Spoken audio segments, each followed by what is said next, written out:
Hello, and welcome back.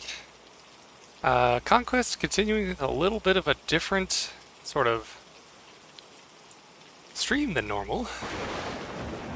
Jeez, it's been a while. Um, so I'm not gonna lie, I am a little nervous because this is kind of my first time doing a reading stream. Um, we are gonna be reading some Edgar Allen Poe books and stories. I do have a book that has quite a big collection here. Let's see if I can get off the actual number here. So this has 67 tales and a novel and 31 of his poems, all kind of in one little book. Think about reading. Jeez, I need to turn that just a tad because I want that to be there, but I don't want it to be the main focus. Let me know if the audio is perhaps a little bit too much or not enough. Anyway, let's go ahead and take a look here. And yeah, we'll just go ahead and get started. Gonna have a couple different stories here. The first one, let's get everything all switched over. Hello, welcome back. The first one we're actually gonna start out with is The Telltale Heart. Now, this is one of the obviously more popular ones. It's been kind of parodied and redone many a times. But I wanted to read it because it's quite a short little story. But it's crazy how it goes from, well, I would almost argue that it kind of keeps up the same level of intenseness kind of throughout the entire story here. But let's go ahead and we'll get started on The Telltale Heart by Edgar Allan Poe. True, nervous. Very, very dreadfully nervous I had been, and am. But why will you say that I am mad? The disease has sharpened my senses, not destroyed, not dulled them. Above all was the sense of hearing acute. I heard all things in the heaven and in the earth. I heard many things in hell. How then am I mad? Hearken and observe how healthily, how calmly I tell you the whole story. It's impossible to say how first the idea entered my brain, but once conceived, it haunted me day and night. Object? There was none. Passion? There was none. I loved the old man. He had never thought wronged me. He had never given me insult.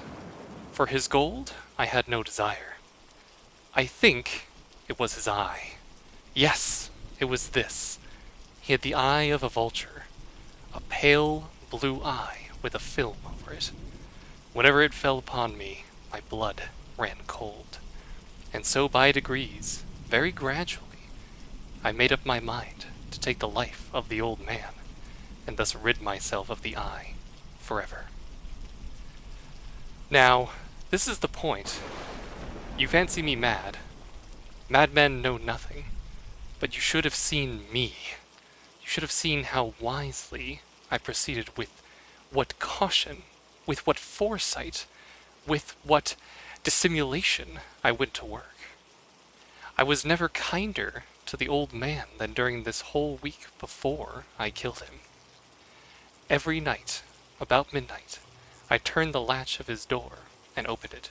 Oh, so gently.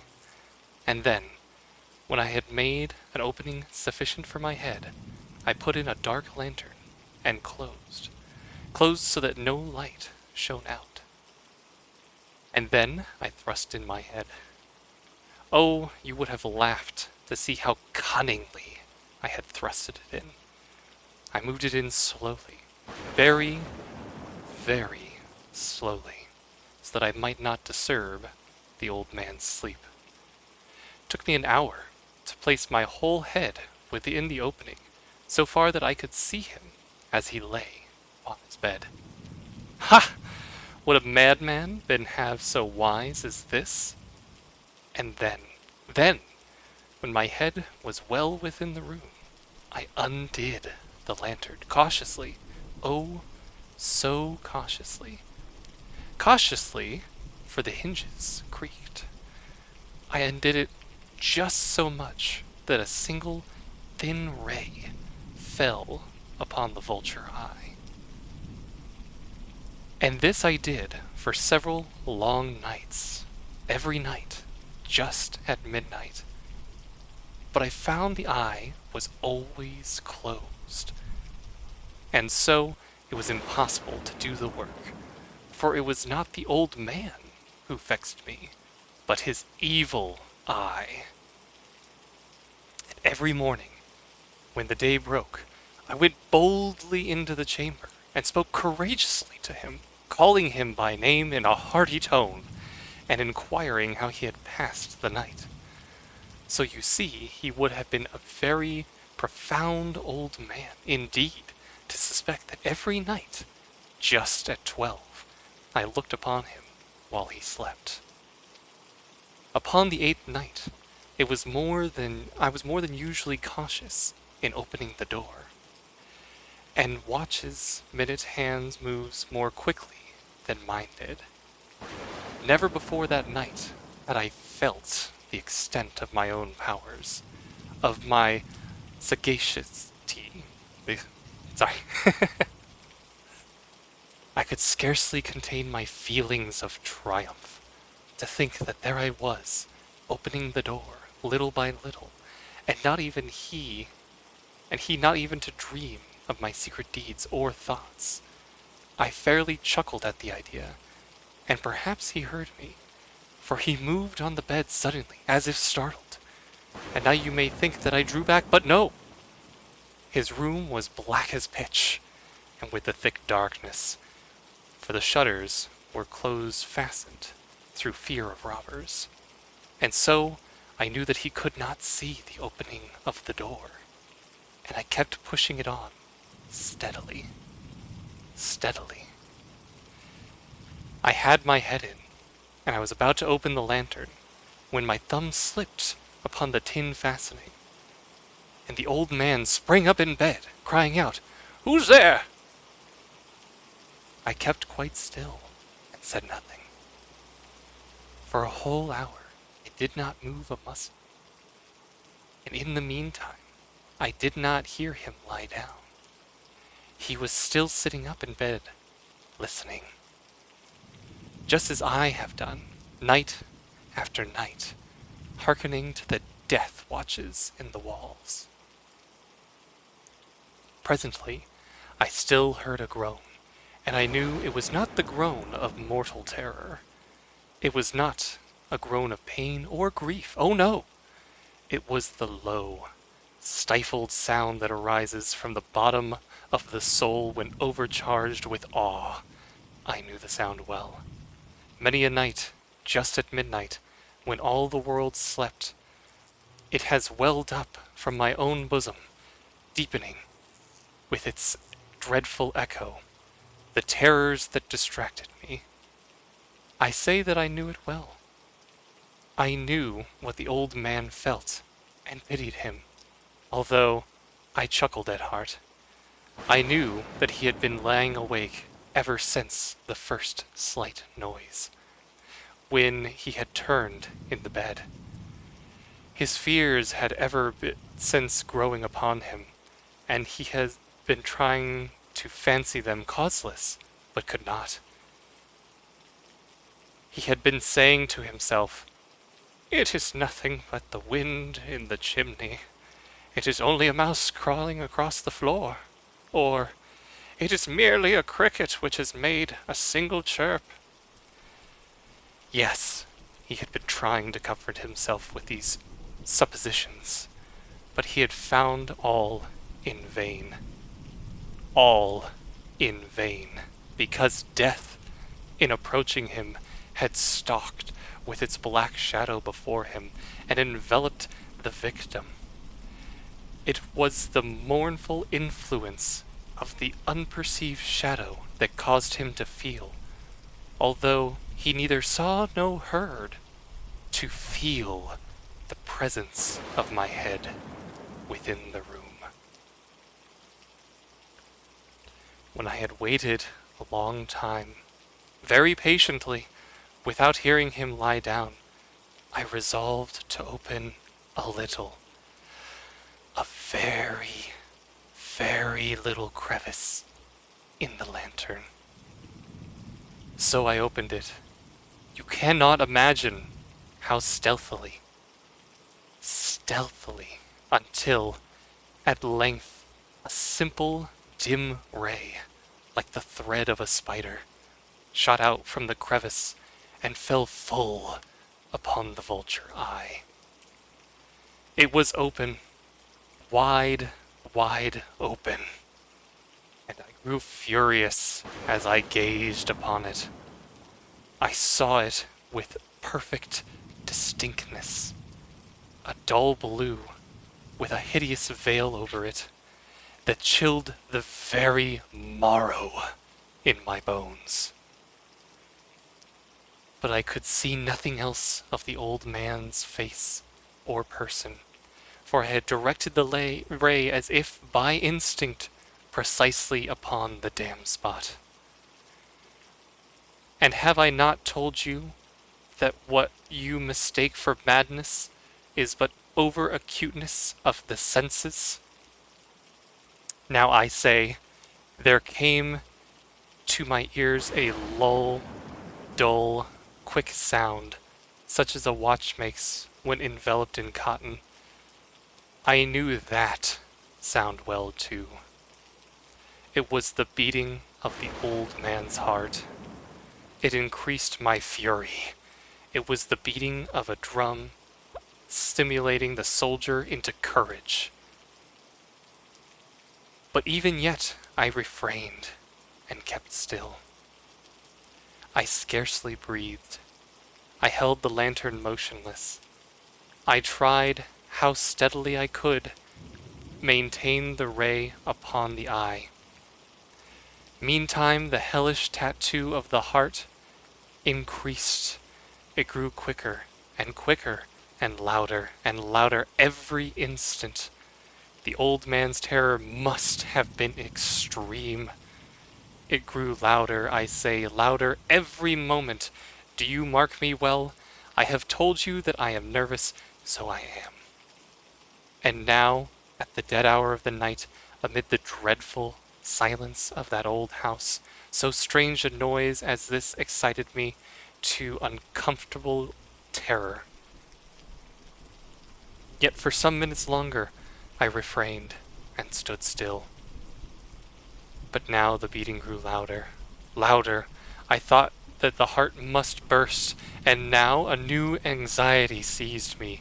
The sound would be heard by a neighbor. The old man's hour had come. With a loud yell, I threw open the lantern and leaped into the room.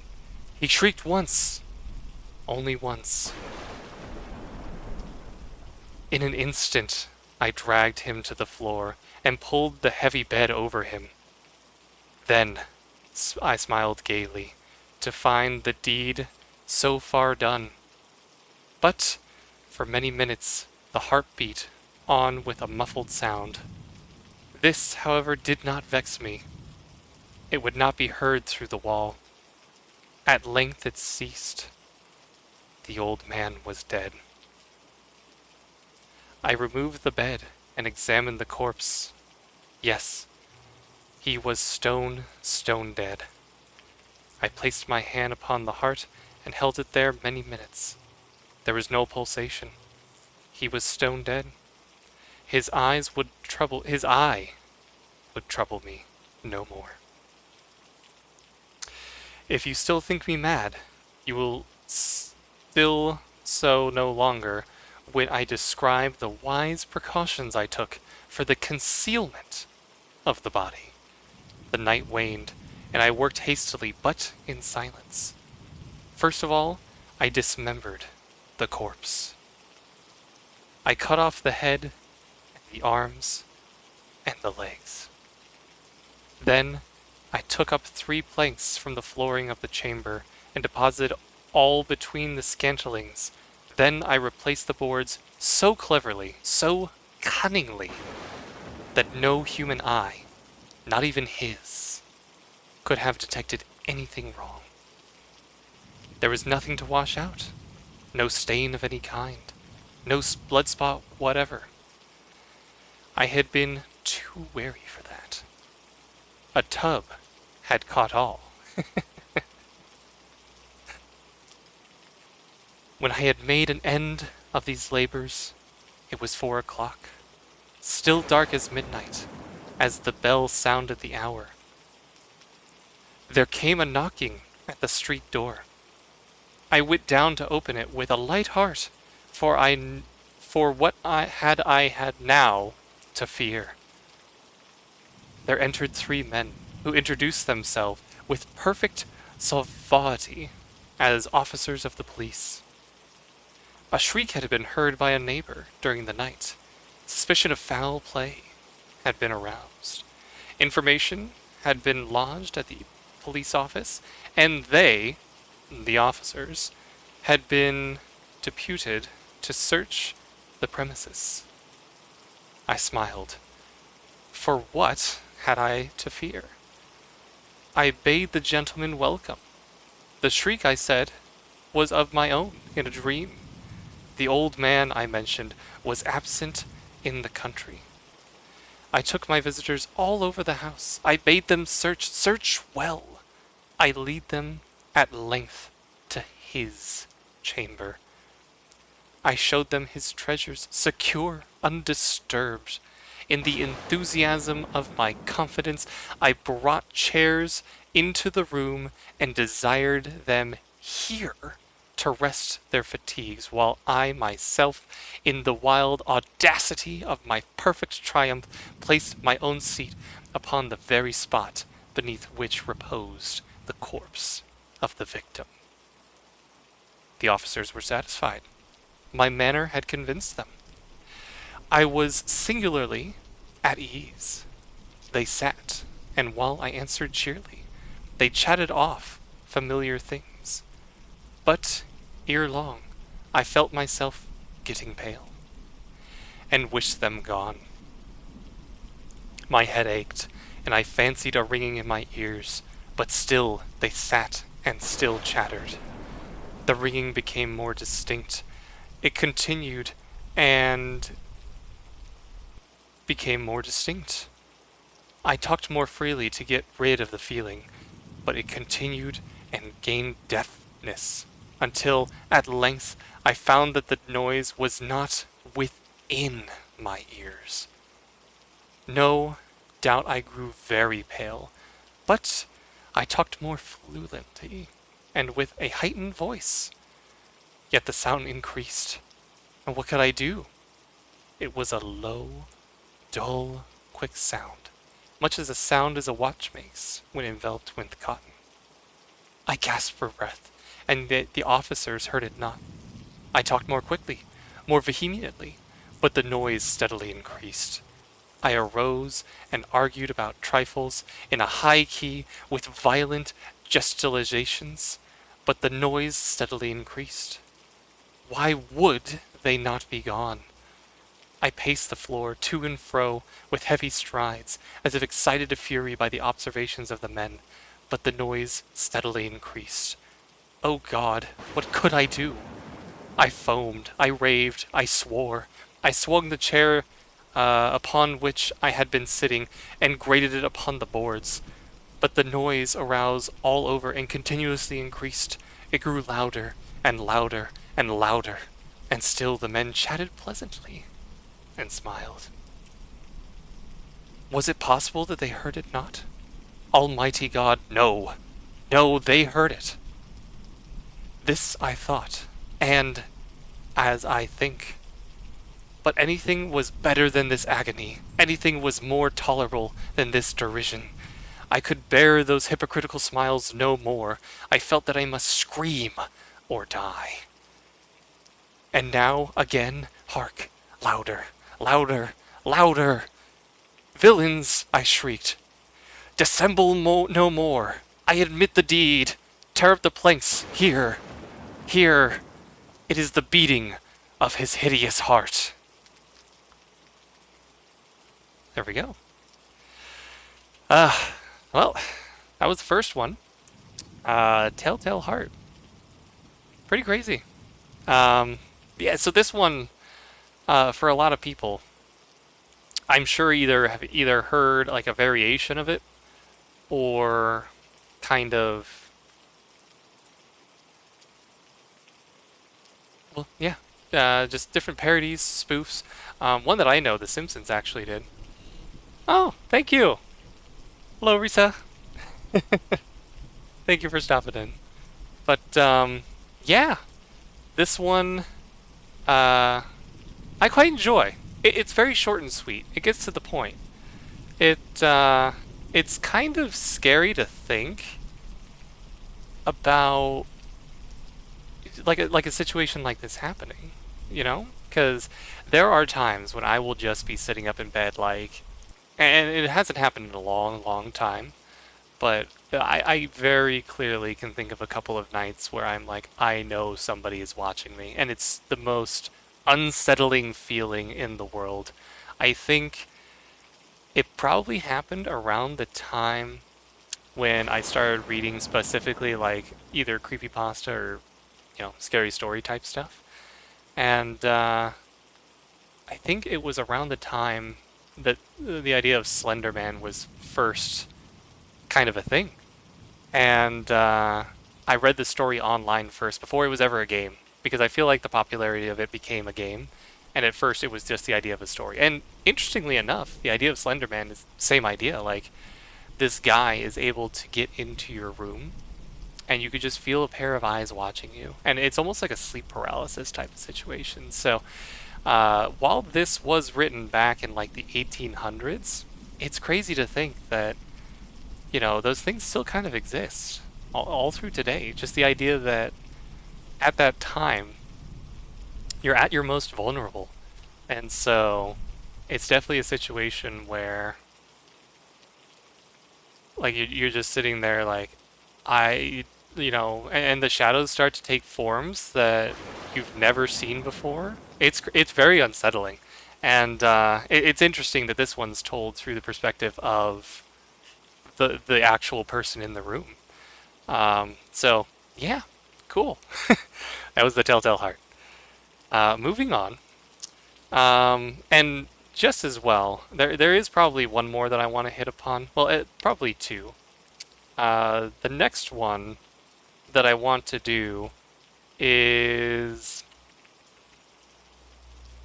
kind of another popular one, so it's probably been heard before, but it's called The Cask of Amontillado. And this one I read back in high school, and I remember the idea of it was just very, also kind of disturbing. All these stories are, kind of dark and stuff. So we'll definitely do that one next. Let me go ahead and edit this real quick. The Cask of Amontillado. Gonna have to spell that right. Yes, I did. Have to pop this up. Wow, I gotta make it smaller too. What a title. There we go. That'll be our next one. So what page is this on? 542. So yeah, this is another, I want to say, popular one. At the very least, I read it with my class in high school, and I passed it somehow. 542. And I think a lot of these stories play into like very real fears. So like the fear of being watched at night, the fear of being taken advantage of by even people that we closely love, just thinking that they could possibly like take advantage of us. And a lot of these just at our times of like our biggest weaknesses. And so yeah, no, if you've heard this one before, it's definitely a good one, which is why I want to hit upon it. Let me see how long it is, though. Okay, it's not that long at all. It's about the same length as the other one. And then there is one more that I have in mind. And then after that, depending on how things go, if there are any suggestions, because this is all Edgar Allan Poe, I'm definitely more than happy to look into it. But let's go ahead and get started with the cask of Amontillado. The 1,000 injuries of Fortunato I had borne as best I could, but when he ventured upon insult, I vowed revenge. You, who know so well the nature of my soul, will not suppose, however, that I gave utterance to a threat. At length I would be avenged. This was a point definitely settled, but the very deftness with which it was resolved precluded the idea of risk. I must not only punish, but punish with impunity. Impunity. There we go. A wrong is unredressed when retribution overtakes its redresser. It is equally unredressed when the avenger fails to make himself felt as such to him who has done the wrong. It must be understood that neither by word nor by deed I had given Fortunato cause to doubt my good will. I continued, as my wont, to smile in his face. He did not perceive that my smile now was at the thought of his immolation. He had a weak point, this Fortunato, although in other regards he was a man to be respected and even feared. He prided himself on his connoisseurship of wine. Few Italians have the true virtuoso spirit. For the most part, their enthusiasm is adopted to suit the time and opportunity, to practice imposture upon the British and Australian millionaires. In painting and gemmary, Fortunato, like his countrymen, was a quack. But in the matter of old wines, he was sincere. In this respect, I did not differ from him materially. I was skillful in Italian vintages myself, and bought largely whenever I could. It was about dusk one evening, during the supreme madness of this carnival season, that I encountered my friend. He accosted me with excessive warmth, for he had been drinking much. The man wore motley. He had on a tight-fitting party-striped dress, and his head was surmounted by the conical cap and bells. I was so pleased to see him that I thought that I should have done wringing his hand. I said to him, "My dear Fortunato, you are luckily met. How remarkably well you are looking today. But I received a pipe of what passes for Amontillado, and I have my doubts." "How?" he said. "Amontillado? A pipe? Impossible! And in the middle of the carnival!" "I have my doubts," I replied, "and I was silly enough to pay the full Amontillado price without consulting you in the matter. You were not available to be found, and I was fearful in losing a bargain." "Amontillado!" "I have my doubts." "Amontillado!" "And I must satisfy them." "Amontillado!" "As you are engaged, I am on my way to Lucrezi. If anyone has a critical turn, it is he. He will tell me—" "Lucrezi cannot tell Amontillado from sherry." "And yet some fools will have it that his taste is a match for your own. Come, let us go." "Whither?" "To your vaults." "My friend, no. I will not impose upon your good nature. I perceive you have an engagement. Lucrezi—" "I have no engagement. Come." "My friend, no. It's not the engagement, but the severe cold with which I perceive you are afflicted. The vaults are insufferably damp. They are encrusted with nitre." "Let us go none the less." A cold is merely nothing. Amontillado! You have been imposed upon. And for Lucrezi, he cannot distinguish sherry from Amontillado. Thus speaking, Fortunato passed himself of my arm, and putting on a mask of black silk, and drawing on a requelaire close about my person, I suffered him to hurry me to my palazzo. There were no attendants at home. They had absconded to make merry in the honor of time. I had told them that I should not return until the morning, and had given them explicit orders not to stir from the house. The orders were sufficient. I well knew to ensure their immediate disappearance, one and all, as soon as my back was turned. I took from their sconces 2 flambeaux, and gave one to Fortunato, bowed him through several suites of rooms to the archway that led to the vaults. I passed down a long and widening staircase, requested him to be stood together upon the damp ground of the catacombs of the Montresors. The gait of my friend was unsteady, and the bells upon his cap jingled as they strode. "The pipe," he said.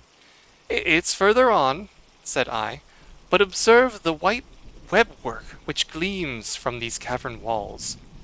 He turned toward me, and looked into my eyes with 2 flimsy orbs that distilled the rheum of intoxication. "Nitre?" he asked at length. "Nitre," I replied. "How long have you had that cough?"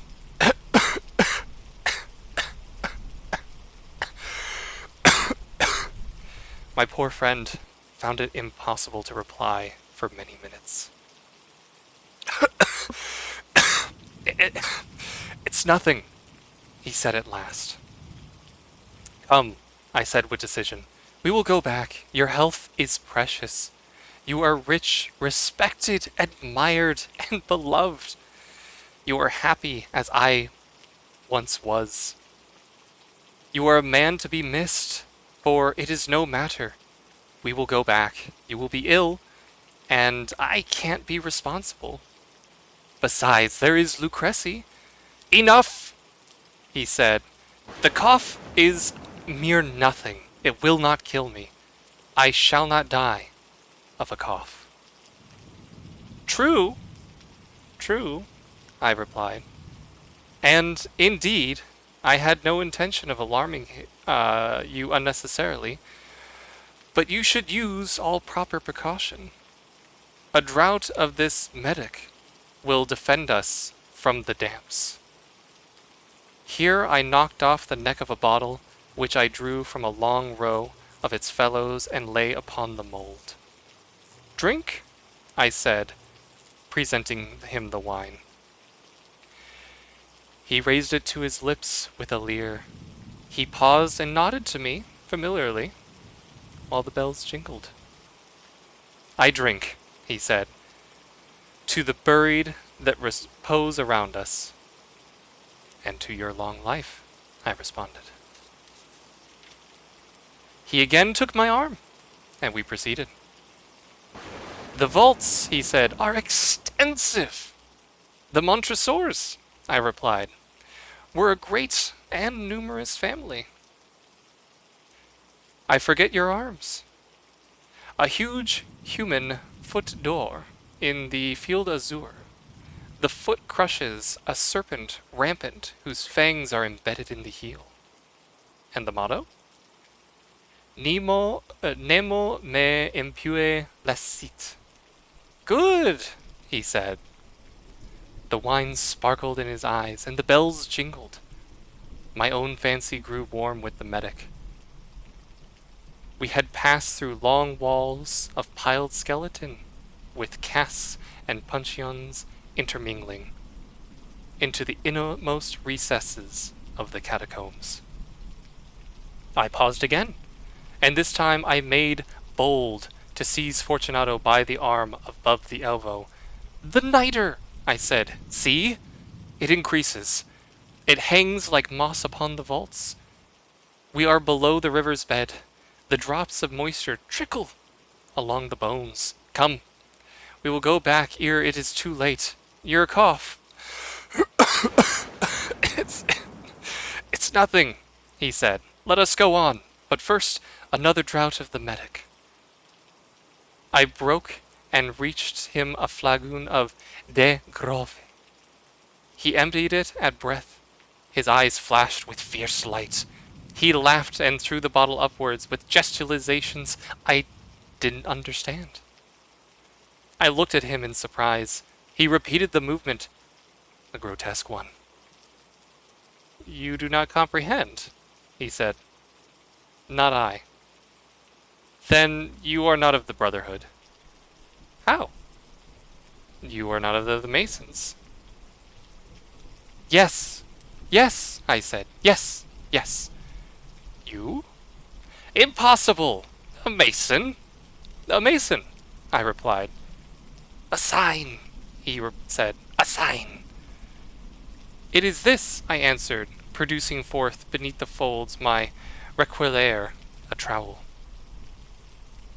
You jest, he exclaimed, recoiling a few paces. But let us proceed to the Amontillado. Be it so, I said, replacing the tool beneath the cloak and again offering him my arm. I leaned upon it heavily. He leaned upon it heavily. We continued our route in search of the Amontillado. We passed through a range of low arches, descended, passed on and descended again, arrived at a deep crypt in which the foulness of the air ceased our flambeaux rather to glow than flame. At the most remote end of the crypt there appeared another less spacious. Its wall had been lined with human remains, piled to the vault overhead, in the fashion of the great catacombs of Paris. 3 sides of this interior crypt were still ornamented in this manner. From the 4th side, the bones had been thrown down and laid promiscuously upon the earth, forming at one point a mound of some size. Within the walls thus exposed by displacing of the bones, we perceived still an interior crypt or recess, in the depths of 4 feet, in width 3, in height 6 or 7.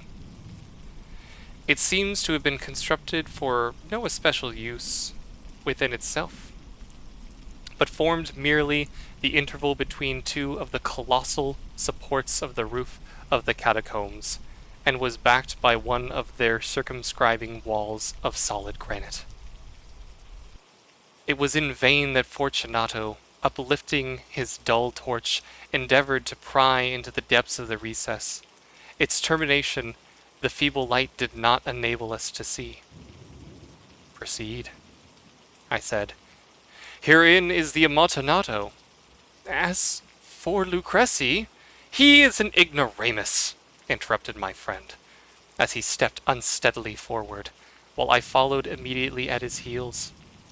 In an instant he had reached the extremity of the niche, and found his progress arrested by the rock, stood stupidly bewildered. For a moment more I had fettered him to the granite. In its surface were 2 iron staples, distant from each other about 2 feet horizontally. From one of these descended a short chain, from the other a padlock. Throwing the links about his waist, it was but a work of a few seconds to secure it. He was too much astounded to resist. Withdrawing the key, I stepped back from the recess. Pass your hand, I said. Over the wall. You cannot but help but feel the nitre. Indeed, it is very damp. But I must first render you all the little attentions in my power. The Amontillado! Ejaculated my friend, not yet recovered from his astonishment. True, I replied, the Amontillado.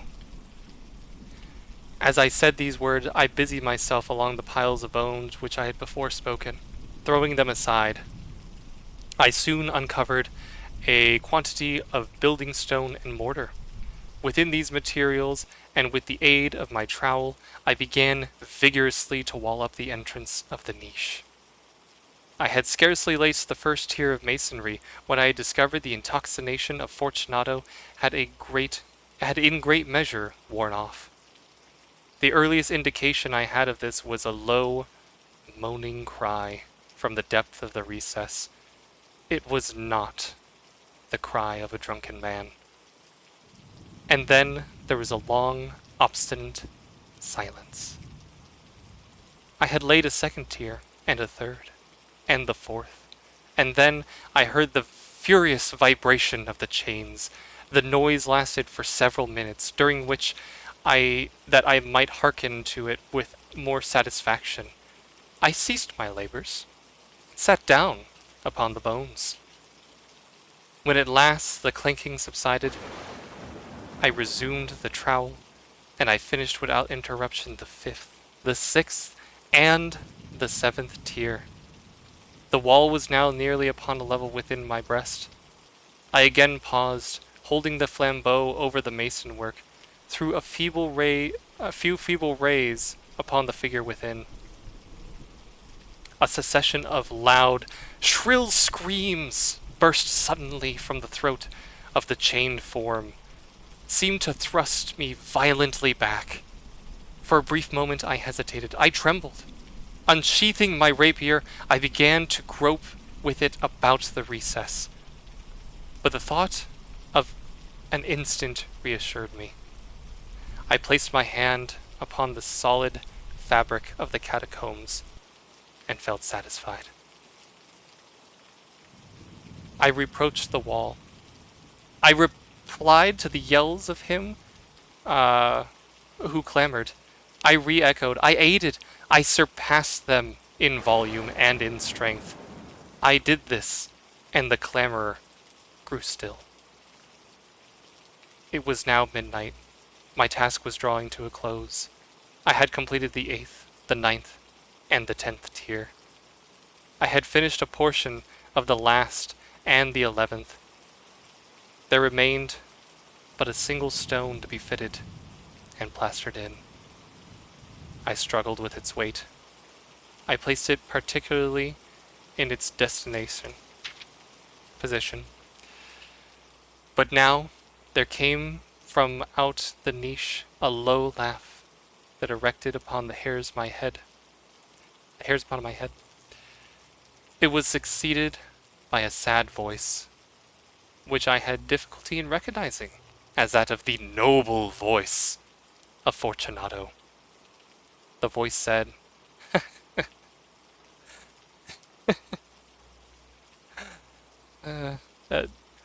a very good joke indeed. An excellent jest. We'll have many a rich laugh about this in the palazzo. Over our wine. The Amontillado! I said. Yes, the Amontillado. But it's not getting late? Will they not be waiting for us at the palazzo? The Lady Fortunato and the rest. Let us be gone. Yes, I said. Let us be gone. For the love of God, Montresor.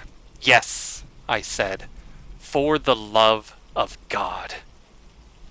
But to these words I hearkened in vain for a reply. I grew impatient. I called aloud, Fortunato! No answer. I called again, Fortunato! No answer still. I thrust a torch through the remaining aperture and let it fall within. There came forth in return only a jingling of bells. My heart grew sick.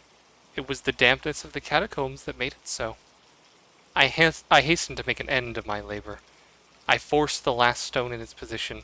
I plastered it up.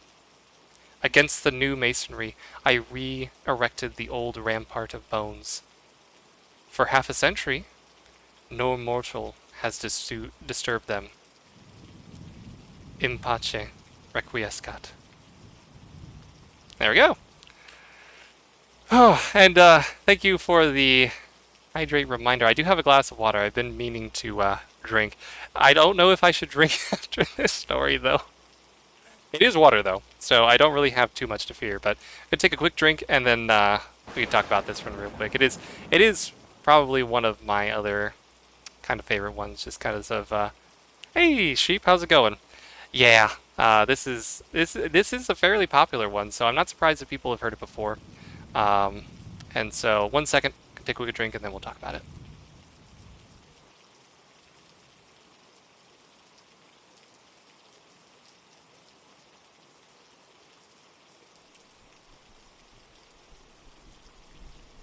There we go.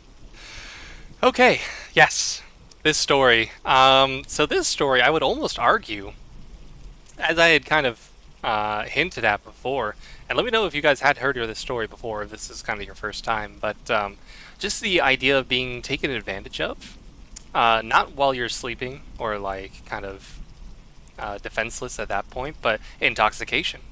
Like the idea that the Montresor was sober when leading his kind of drunken friend, who, interestingly enough, the beginning of the story essentially says, "The thousand injuries of Fortunato I had borne as best I could, but when he ventured upon insult, I vowed revenge." So basically, like, getting into physical altercations with this guy didn't really mean anything to the main character. But the moment that Fortunato, like, just insulted him, which, interestingly enough, it doesn't actually say what insulted him, like, what Fortunato did that insulted him. At that point, he's like, alright, I'm gonna kill you. Which, whew, kind of crazy. And, you know, it's kind of a thing where yeah, people can flip on a dime. Um, you know, I've never gotten into any sort of altercation or anything along those lines myself because I'm kind of passive. I try to avoid conflicts as much as possible, but it kind of goes to show that, especially in this context, um, you really don't know what could insult somebody. Because Edgar Allan Poe doesn't even take the time to bother saying what was insulting. Because I think that goes to assist with helping to not necessarily relate to the main character, the Montresor here, but to just say, like, whatever it was that insulted him, it was enough to warrant the Montresor doing this. Because I'm sure if he was like, you know, he called me a bad taste in wine. For a lot of people, they'd be like, so? How's that insulting? And I can understand in the context if he was like, oh, I'm a renowned wine taster. But they don't even go to say what exactly insulted him. And yet we end the story with Fortunato being chained alive behind this wall amongst the catacombs and not being discovered again for how long? Let's see. More than half a century, over 50 years before it was actually discovered. And by then, obviously, bones probably on the ground. But yeah, no, just the idea of somebody, you know, taking advantage of somebody else when they're intoxicated. Kind of crazy. And, you know, I know it happens in a lot of situations, unfortunately. But in this one, it goes to great length just to say, like, you know, he called him his friend. He's like, oh, I have this thing that you're just going to love. And then he kills him, you know. So, one more thing I want to touch upon before we go to the third story here that I have in mind is I wanted to see if they had done any live action interpretations of the Cask of Amontillado. Because I feel like it's a little bit more of a well-known story of Edgar Allan Poe's, much like The Raven, although that's more of a poem. And so I looked it up, and apparently there was something called, like, a Tales of Terror that was made in, like, the 60s. And interestingly enough, there's one story where there's this guy, he's more of a drunk, but he is a pretty good wine taster. He meets Fortunato. Fortunato insults him, and the story ends by basically kind of like combining and merging three different stories Those three stories are The Black Cat, which actually is not one that we're going to read. We're going to skip over that one because I have a different one in mind. The Cask of Amontillado, where the guy is boarded up behind a wall, and Telltale Heart, because the movie adaptation, Black Cat, yeah, no, the Black Cat it's a pretty crazy one. Um, as you probably know, in the Black Cat, it's given away because kind of similar to Telltale Heart, the sound is heard, right? Um, and so this live action movie made in the 60s has the ending of Cask of Amontillado, The Black Cat, and Telltale Heart because Fortunato gets boarded up next to the woman, which is basically the main character's wife, and boarded up behind the walls. And when police come, he starts freaking out because he's like, "Oh, the police can hear Fortunato and my wife behind the walls," and he's like, "Look, there's nothing here. Like even this wall, it's rock solid." And all of a sudden, the black cat makes the sound, and they break down the walls. Fortunato and the wife are obviously dead, and the black cat's alive. I just thought it was a very interesting interpretation because it essentially combined all three stories. I was very confused watching it at first, but then I realized what was going on. So that was another one that I was mulling over. But there's another one that I have that I wanted to do. Let me see if I can find it real quick. 442. And then after this one, if there's any stories that we do want to go over of Edgar Allan Poe's, or maybe even some poems as well, I'll open it up for suggestions. We can take a look there. 33, 47, 42. I think this is a little bit of a longer one, but that's okay. It's actually a pretty good one. Okay, perfect. Let's go ahead and type in the title.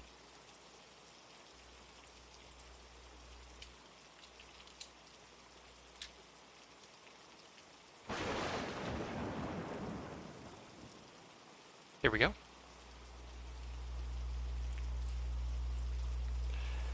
So, this one's called The Oblong Box.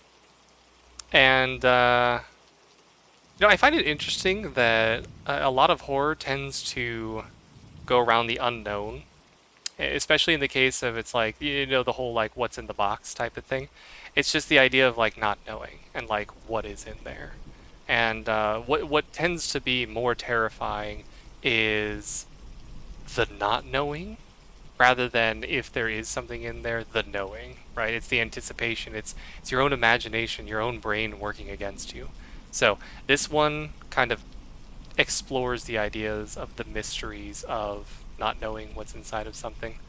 Lovecraftian horror in a nutshell. Yeah. I haven't actually read any Lovecraftian stories. I understand the idea where it's just like all these beings that are like so powerful and so big and so celestial that to us we just don't matter. And it's the fear of basically being insignificant, being beyond our comprehension. Yeah, just the idea of looking. There's a music video that kind of explores it, where these kids are going to a what is it? An indoor swimming pool, and thematically there's some different stuff going on, but there's some pretty grotesque stuff, and it ends with that kind of like, I can't comprehend so much what's going on that the main character literally just kind of dies from viewing it. Their eyes basically kind of explode, sort of. So anyway, let's go ahead and get started with the Oblong Box. Oh, I'm going to take a quick drink of water actually beforehand because it's a longer story. So I won't necessarily have too much time to go ahead. Let me know if you actually heard this one before as well, because I know the last two that I read are a little bit more popular. This one I'm not quite as much sure.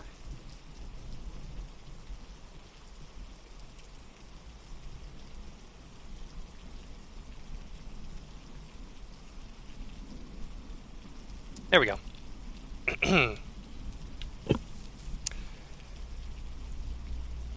Some years ago, I engaged a passion from Charleston, South Carolina, to the city of New York, in a fine packet ship, Independence, Captain Hardy. We were to set sail on the 15th of the month, June, weather permitting. And on the 14th, I went on board to arrange some matters in my own stateroom. I found that we were to have a great many passengers, including a more than unusual number of ladies. On the list were several of my acquaintances, and, among other names, I was rejoiced to see that of Mr. Cornelius Wyatt, a young artist for whom I had entertained feelings of warm friendship. He had been with me a fellow student at Cambridge University, where we were very much together.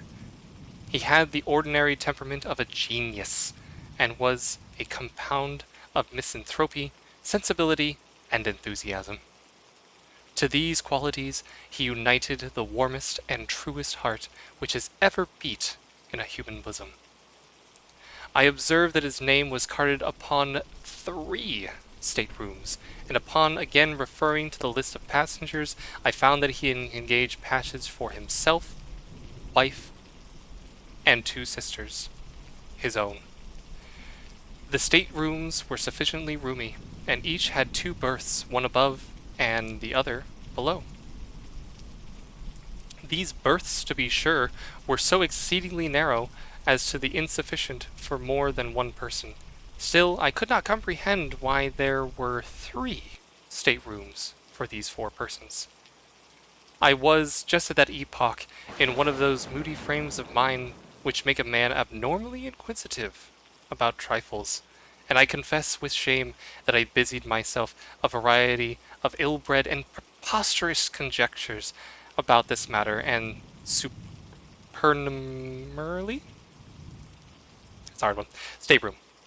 It was no business of mine, to be sure, but with none the less pertinency did I occupy myself in these attempts to resolve the enigma. At last I reached a conclusion which wrought in me a great wonder why I had not arrived at it before. "It's a servant, of course," I said. "What a fool am I not sooner to have thought of so obvious a solution." And then again I repaired to the list, but here I saw distinctly that no servant was to come with the party, although in fact it had been the original design to bring one, for the words "and servant" had been written first and then overscored. "Oh, extra baggage, to be sure," I now said to myself. "Something he wishes not to be put in the hold, something to be kept under his own eye. Ah, I have it, a painting or so. And this is what he has been bargaining about with Nicolino, an Italian Jew." The idea satisfied me, and I dismayed my curiosity for the nonce. Wyatt's 2 sisters I knew very well, and most amiable and clever girls they were. His wife he had newly married, and I had never seen yet of her. He had often talked about her in my presence, however, and in his usual style of enthusiasm. He described her as of surpassing beauty, wit, and accomplishment. I was, therefore, quite anxious to make her acquaintance. On the day in which I visited the ship, the 14th, Wyatt and party were also to visit it, and so, the captain informed me. I waited on board an hour longer than I had designed, in hope of being presented to the late bride, but then an apology came. Miss W. was a little indisposed, and would decline coming on board until tomorrow, at the hour of sailing. Just 1 second, there we go. Okay. The morrow having arrived, I was going to my hotel in the wharf, when Captain Hardy met me, and said that, owing to circumstances, a stupid but convenient phrase, he rather thought that the Independence would not sail for a day or 2, and that when all was ready he would send upon me and let me know. This I thought was strange, for there was a stiff southerly breeze, but as the circumstances were not forthcoming, although I pumped for them with much perseverance, I had nothing to do but return home and digest my impatience at leisure.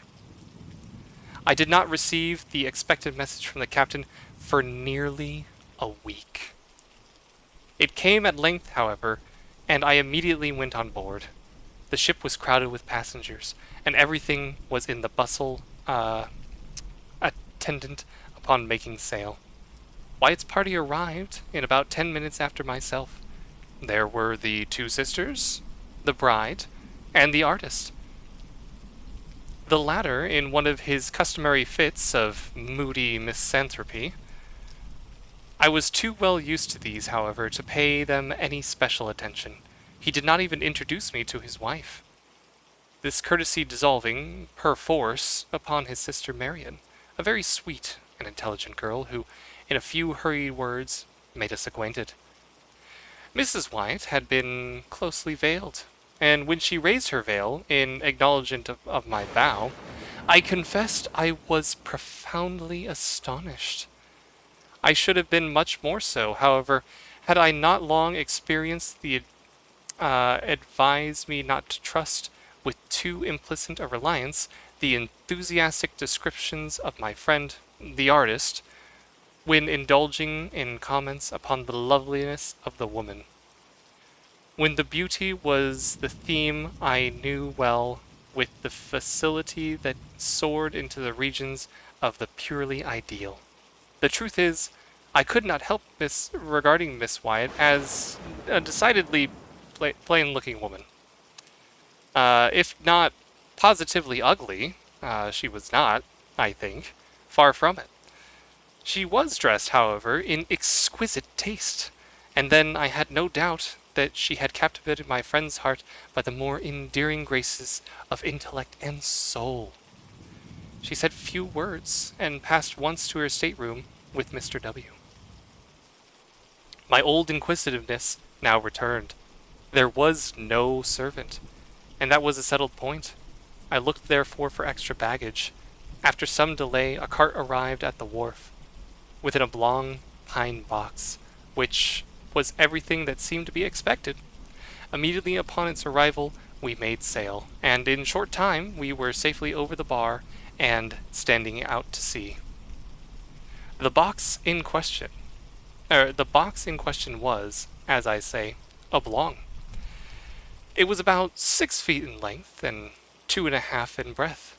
I observed it attentively and liked to be precise. Now, this shape was peculiar, and no sooner had I seen it than I took credit to myself for the accuracy of my guessing. I had reached the conclusion, and it will be remembered, that extra baggage of my friend, the artist, would prove to be pictures, or at least a picture. For I knew he had been for several weeks in the conference of Nicolino, and now here was a box which, from its shape, could possibly contain nothing in the word but a copy of Leonardo's Last Supper, and a copy of his very Last Supper done by Reuben the Younger at Florence. I had known for some time to be in the possession of Nicolino. This point, therefore, I considered was sufficiently settled. I chuckled excessively when I thought of my acumen. It was the first time I had ever known Wyatt to keep from me any of his artistical secrets, but here he evidently intended to steal a march upon me and smuggle a fine picture to New York under my very nose, expecting me to know nothing of the matter. I resolved to quiz him well, now and hereafter. One thing, however, annoyed me not a little. The box did not go into the extra stateroom. It was deposited in Wyatt's own room, and there, too, it remained, occupying nearly the whole floor. No doubt, to the exceeding discomfort of the artist and his wife. This is more especially as the tar or paint with which it was lettered in sprawling capitals emitted on a strong, disagreeable, and, to my fancy, a particularly disgusting odor. On the lid were painted the words, Mrs. Adley Curtis, Albany, New York. Charge of Cornelius Wyatt, Esquire. This side up, to be handled with care. Now, I was aware this Miss Adeline Curtis of Albany was the artist's wife's mother, but then I looked upon the whole address as mystification. intended specifically for myself. I made upon my mind, of course, that the box and contents would never get farther north than the studio of my misanthropic friend in the Chambers Street of New York. For the first 3 or 4 days we had fine weather, although the wind was upon our losing sight of the coast. The passengers were consequently in high spirits and disposed to be social. I must except, however, Wyatt and his sisters, who behaved stiffly, and I could not help thinking uncourteously to the rest of the party. Wyatt's conduct I did not so much regard. He was gloomy even, and even beyond his usual habit. In fact, he was morose. But in him I was prepared for eccentricity. For the sisters, however, I could make no excuse. They secluded themselves in their staterooms during the greater part of the passage, and absolutely refused, although I repeatedly urged them to hold communication with any person on board. Mrs. Wyatt herself was far more agreeable. That is to say, she was chatty, and to be chatty is no slight recommendation at sea. She became excessively intimate with most of the ladies, and, to my profound astonishment, evinced no equivocal disposition to conquet with the men. She amused us all very much. I say amused, and scarcely know how to explain myself. The truth is, I soon found that Mrs. W. was more far often laughed at than with. The gentlemen said little about her, but the ladies, while pronounced her a good-hearted thing, rather indifferent-looking, totally uneducated, and decidedly vulgar. The great wonder was how Wyatt had been entrapped into such a match. Wealth was the general solution, but I knew this to be no solution at all, for Wyatt had told me she was neither bought him $1, nor had any expectations from any source whatever. He had married, he said, for love, and for love only, and his bride was far more worthy of his love. When I thought of these expressions on the part of my friend, I confess that I felt indescribably puzzled. It could not be possible that he was taking leave of his senses? What else could I think? He, so refined, so intellectual, so fastidious, with so exquisite a perception of the faulty, and so keen an appreciation of the beautiful. To be sure, the lady seemed especially fond of him, particularly so in his absence. She made herself ridiculous by frequently quotations of what had been said by her beloved husband, Mr. Wyatt. The word husband seemed forever, to use one of her own delicate expressions, forever on the tip of her tongue. In the meantime, it was observed by all on board that he avoided her in the most pointed matter, and for the most part shut himself alone in his stateroom, where, in fact, he might have been said to live altogether, leaving his wife at full liberty to amuse herself as she thought best in the public society of the main cabin.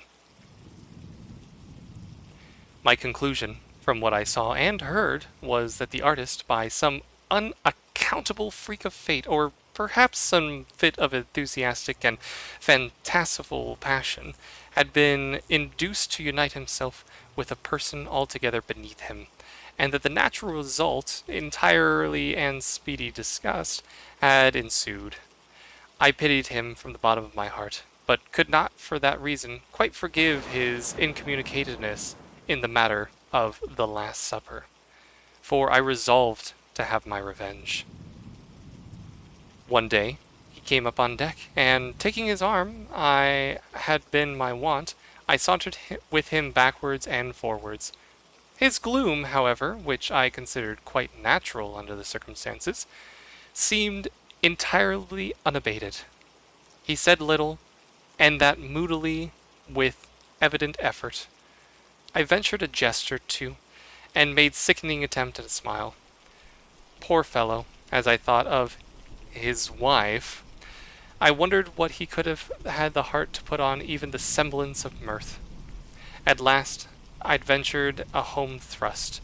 I determined to commence a series of covert insinuations or innuendos about the long box, just to let him perceive gradually that I was not altogether the butt or victim of his little bit of pleasant mystification. My first observation was by way of opening a masked battery. I said something about the peculiar shape of that box, and as I spoke the words, I smiled knowingly, winked, and touched him gently with my forefinger in the ribs. The manner in which Wyatt received this harmless pleasantry convinced me at once that he was mad. At first, he stared at me, as if he found it impossible to comprehend the witticism of my remark. But as its point seemed to slowly make its way into his brain, his eyes, the same proposition, seemed to protrude from their sockets. Then he grew very red, then hideously pale. Then, as if highly amused with what I had insinuated, he began a loud and boisterous laugh, which, to my astonishment, he kept up with gradually increasing vigor, for about 10 minutes or more. In conclusion, he fell flat and heavily upon the deck. When I ran to uplift him, to all he appeared that he was dead. I called assistance, and, with much difficulty, I brought him to himself. Upon reviving, he spoke incoherently for some time. At length, we bled him and put him to bed. The next morning, he was quite recovered, so far as regarded his mere bodily health. Of his mind, I say nothing, of course. I avoided him during the rest of the passage, by advance of the captain, who seemed to coincide with me altogether in my views of his insanity, but cautioned me to say nothing on his head to any person on board.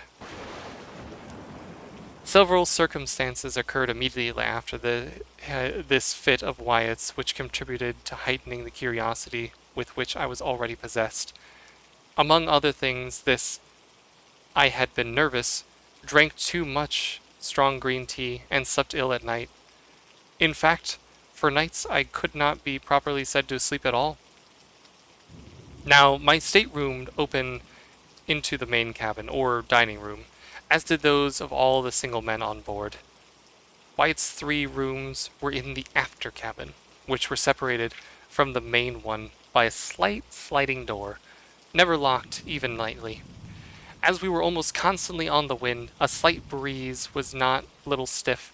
The ship heeled to leeward very considerably, and whatever her starboard side was to leeward, the sliding door between cabins slid open, and remained so, nobody taking the trouble to get up and shut it.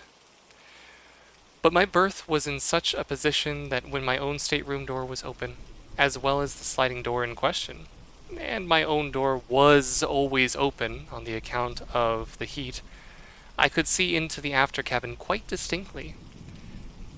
And just at that portion of it, too, were the situated staterooms of Mr. Wyatt.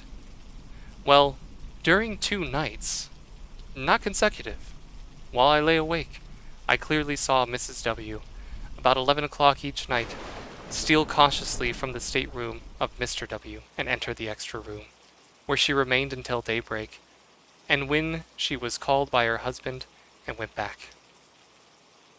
That they were virtually separated was quite clear. They had separate apartments, no doubt in contemplation of more permanent divorce. And here, after all, I thought, was the mystery of the extra stateroom. There was another circumstance, too, which interested me much. During 2 wakeful nights in question, and immediately after the disappearance of Miss Wyatt into the extra stateroom, I was attracted by certain singular, cautious, subdued noises in that of her husband. After listening to them for some time, and with thoughtful attention, I at length succeeded perfectly in translating their import. They were the sounds occasioned by the artist in prying open the oblong box by means of chisel and mallet, the latter being apparently muffled or deadened by some soft woolen or cotton substance in which the head was enveloped. In this matter, I fancied I could distinguish the precise moment when he fairly disengaged the lid. Also, I could determine when he removed it, latter point I knew, for example, by certain slight taps the lid made in striking the wooden edges of the berth. As he endeavored, laid it down very gently, there being no room for it on the floor. After this, dead stillness. I heard nothing more, upon either occasion, until daybreak. Unless, perhaps, I may mention a low sobbing, or murmuring sound, so very much suppressed as to be nearly inaudible, if indeed the whole of this latter noise were not rather produced of my own imagination. I say it seemed to resemble sobbing or sighing, but of course it could not have been either. I rather think it was a ringing of my own ears. Mr. Wyatt, no doubt, according to custom, was merely given the rein of one of his hobbies. Indulging in one of his fits of artistic enthusiasm, he had opened the oblong box in order to feast his eyes on the pictorial treasure within. There was nothing in this, however, to make him sob. I repeat, therefore, that it must have been simply a freak of my own fancy, distempered by a good Captain Hardy's green tea. Just before dawn, on each of the 2 nights of which I speak, I distinctly heard Mr. Wyatt replace the lid on the oblong box and force the nails into their old places by means of the muffled mallet. Having done this, he issued from the stateroom, fully dressed, and proceeded to call Mrs. W. from hers. We had been at sea for several days, and were now off the Cape Hatteras, when there came a tremendously heavy blow from the southwest. We were, in measure, prepared for it, however, as the weather had been holding out threats for some time. Everything was made snug, alow, and aloft. And as the wind steadily freshened, we lay to, at length, under spanker and foretopsail, both double reefed. In this trim we rode safely for 48 hours, the ship proving itself an excellent sea boat, in many respects, and shipping no water of any consequence. At the end of this period, however, the gale had freshened into a hurricane, and our aftersail split to ribbons, bringing us so much in the trough of the water that we slipped several prodigious seas, one immediately after the other.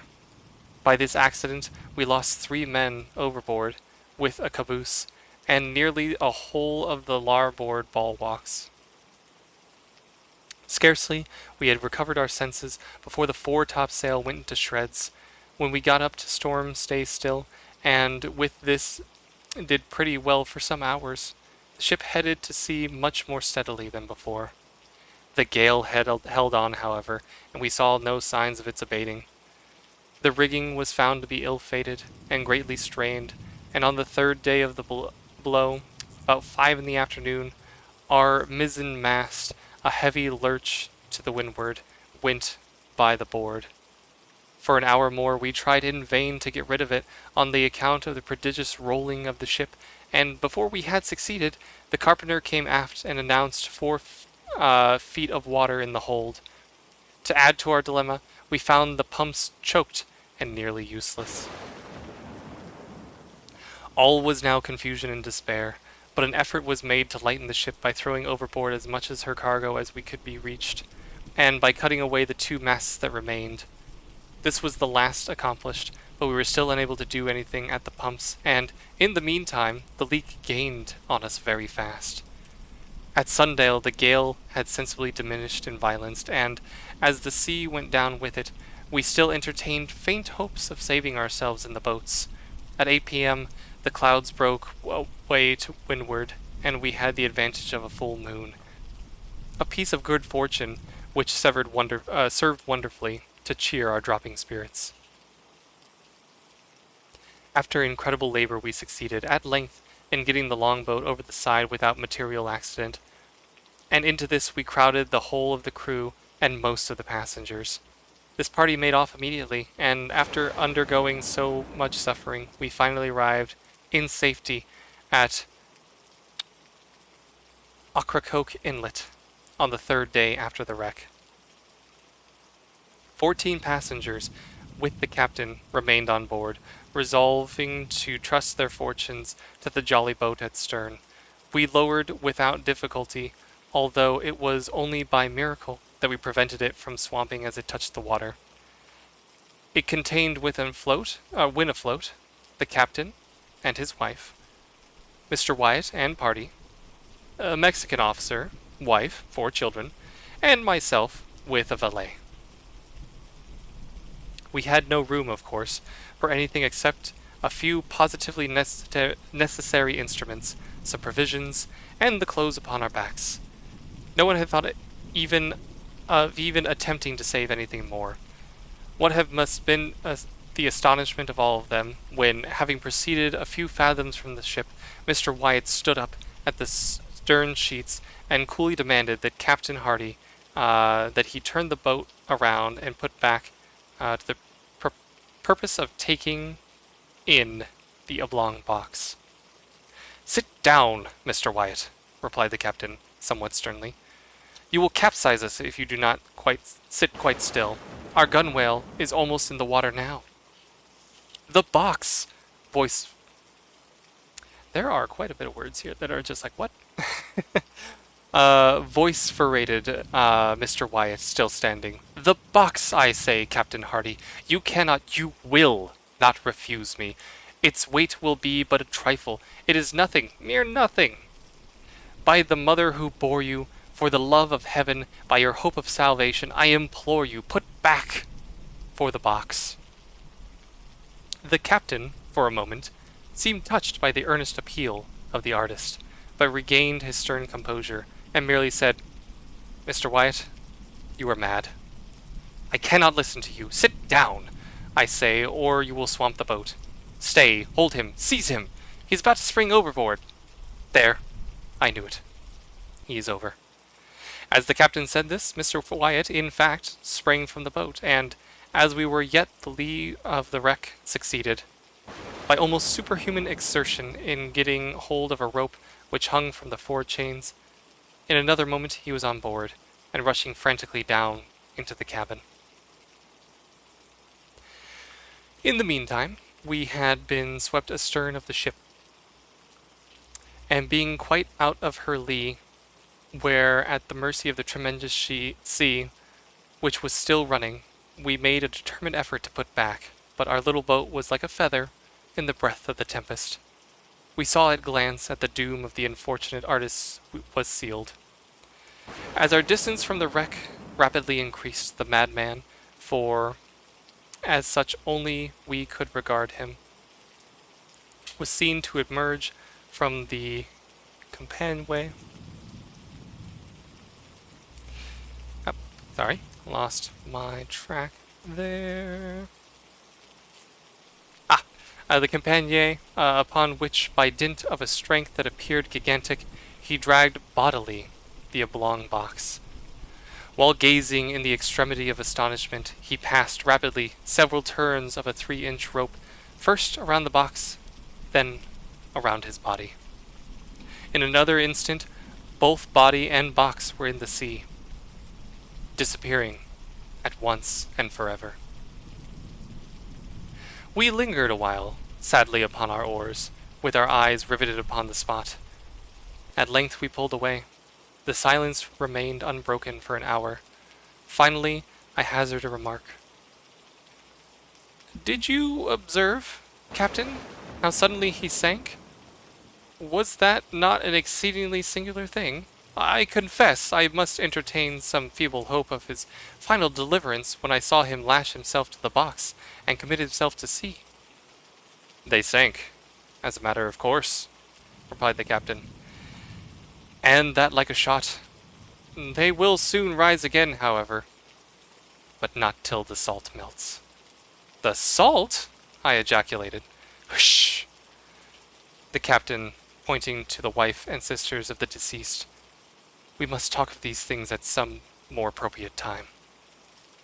We suffered much and made a narrow escape, but fortune befriended us, as well as our mates in the longboat.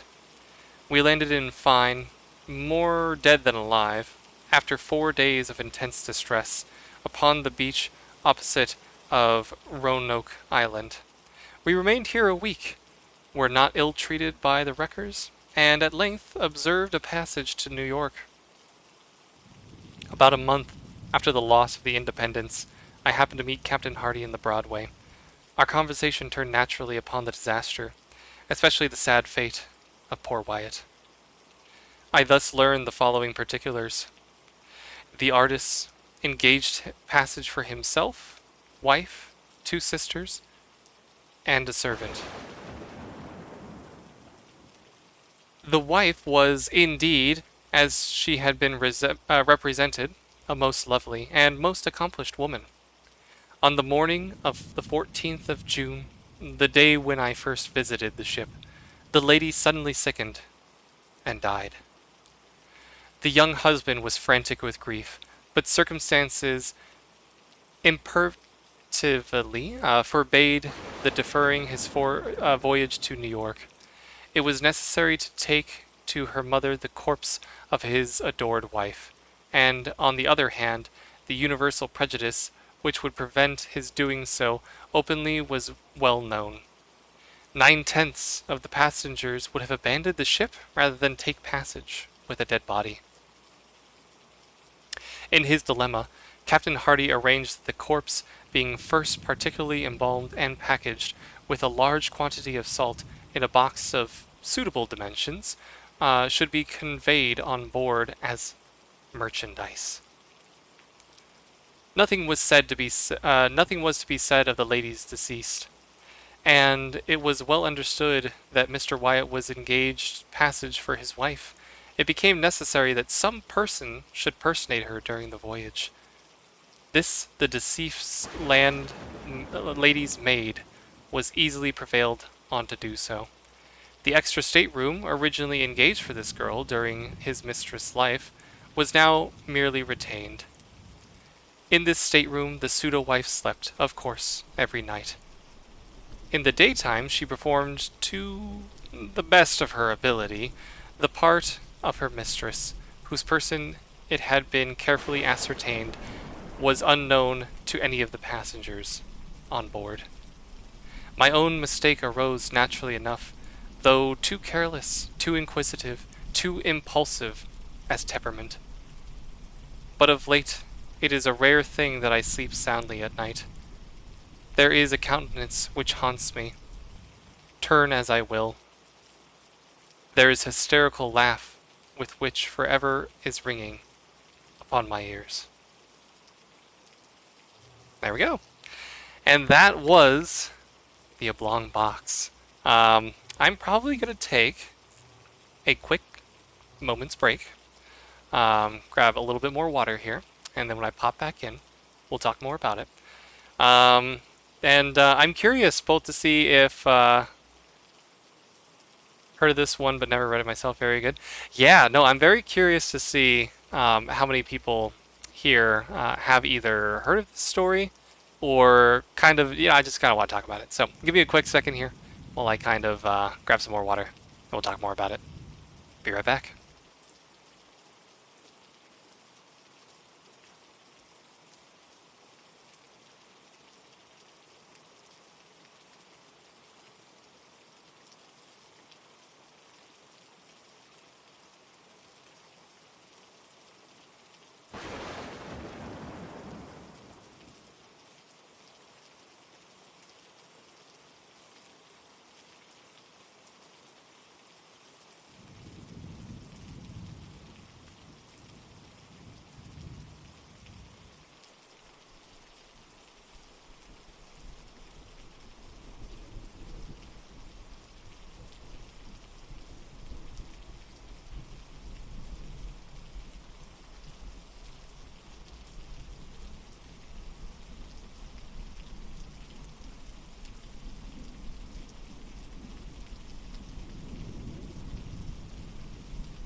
Alright, I am back.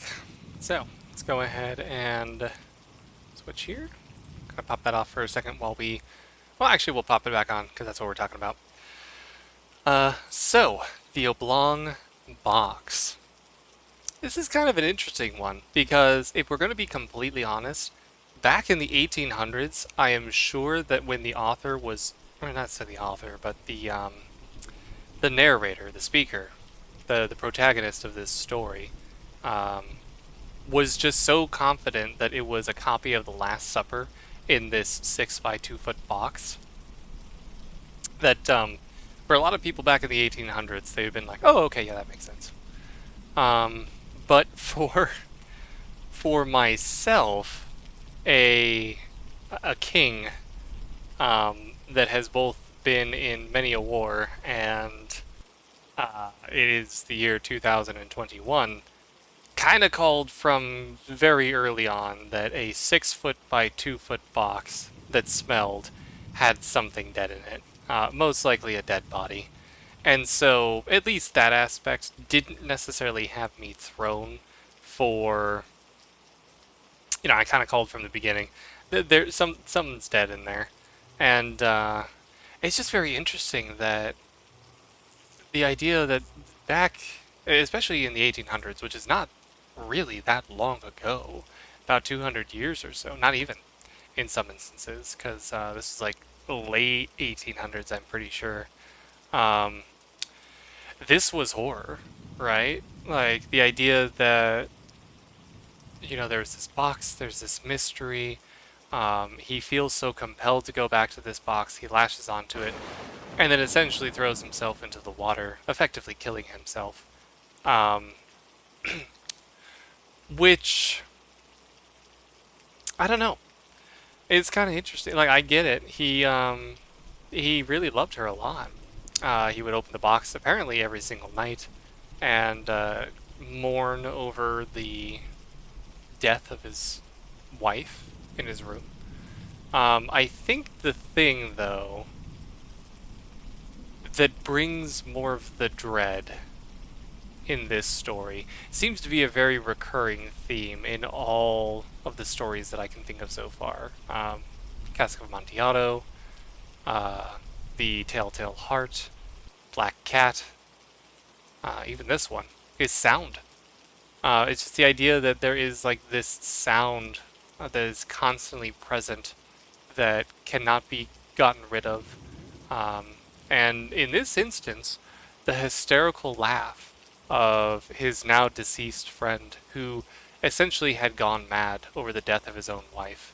And I could only imagine, you know, having seen this horrific event of his acquaintance essentially tying himself to what amounted to a cinder block and throwing himself overboard into the depths of the open water, which personally is my own fear, just being stranded out in the middle of the ocean. Grouped up with this laugh. Sounds like a very, awful experience. And I actually wonder, because I haven't done too much looking into Edgar Allan Poe, but I'm starting to wonder if he had like some sort of tinnitus or something in his own hearing that affected him to such great lengths that sound and things of sound are a common trope in his horror. A friend laughing maniacally, the sound of a black cat, the sound of a beating heart underneath the floorboards, the sounds of a jingling bell behind the catacombs as Fortunato dies, and the sound of a raven saving Nevermore. So let's see here real quick. Edgar Allan Poe tinnitus? Question mark? I feel like, for some reason, maybe not.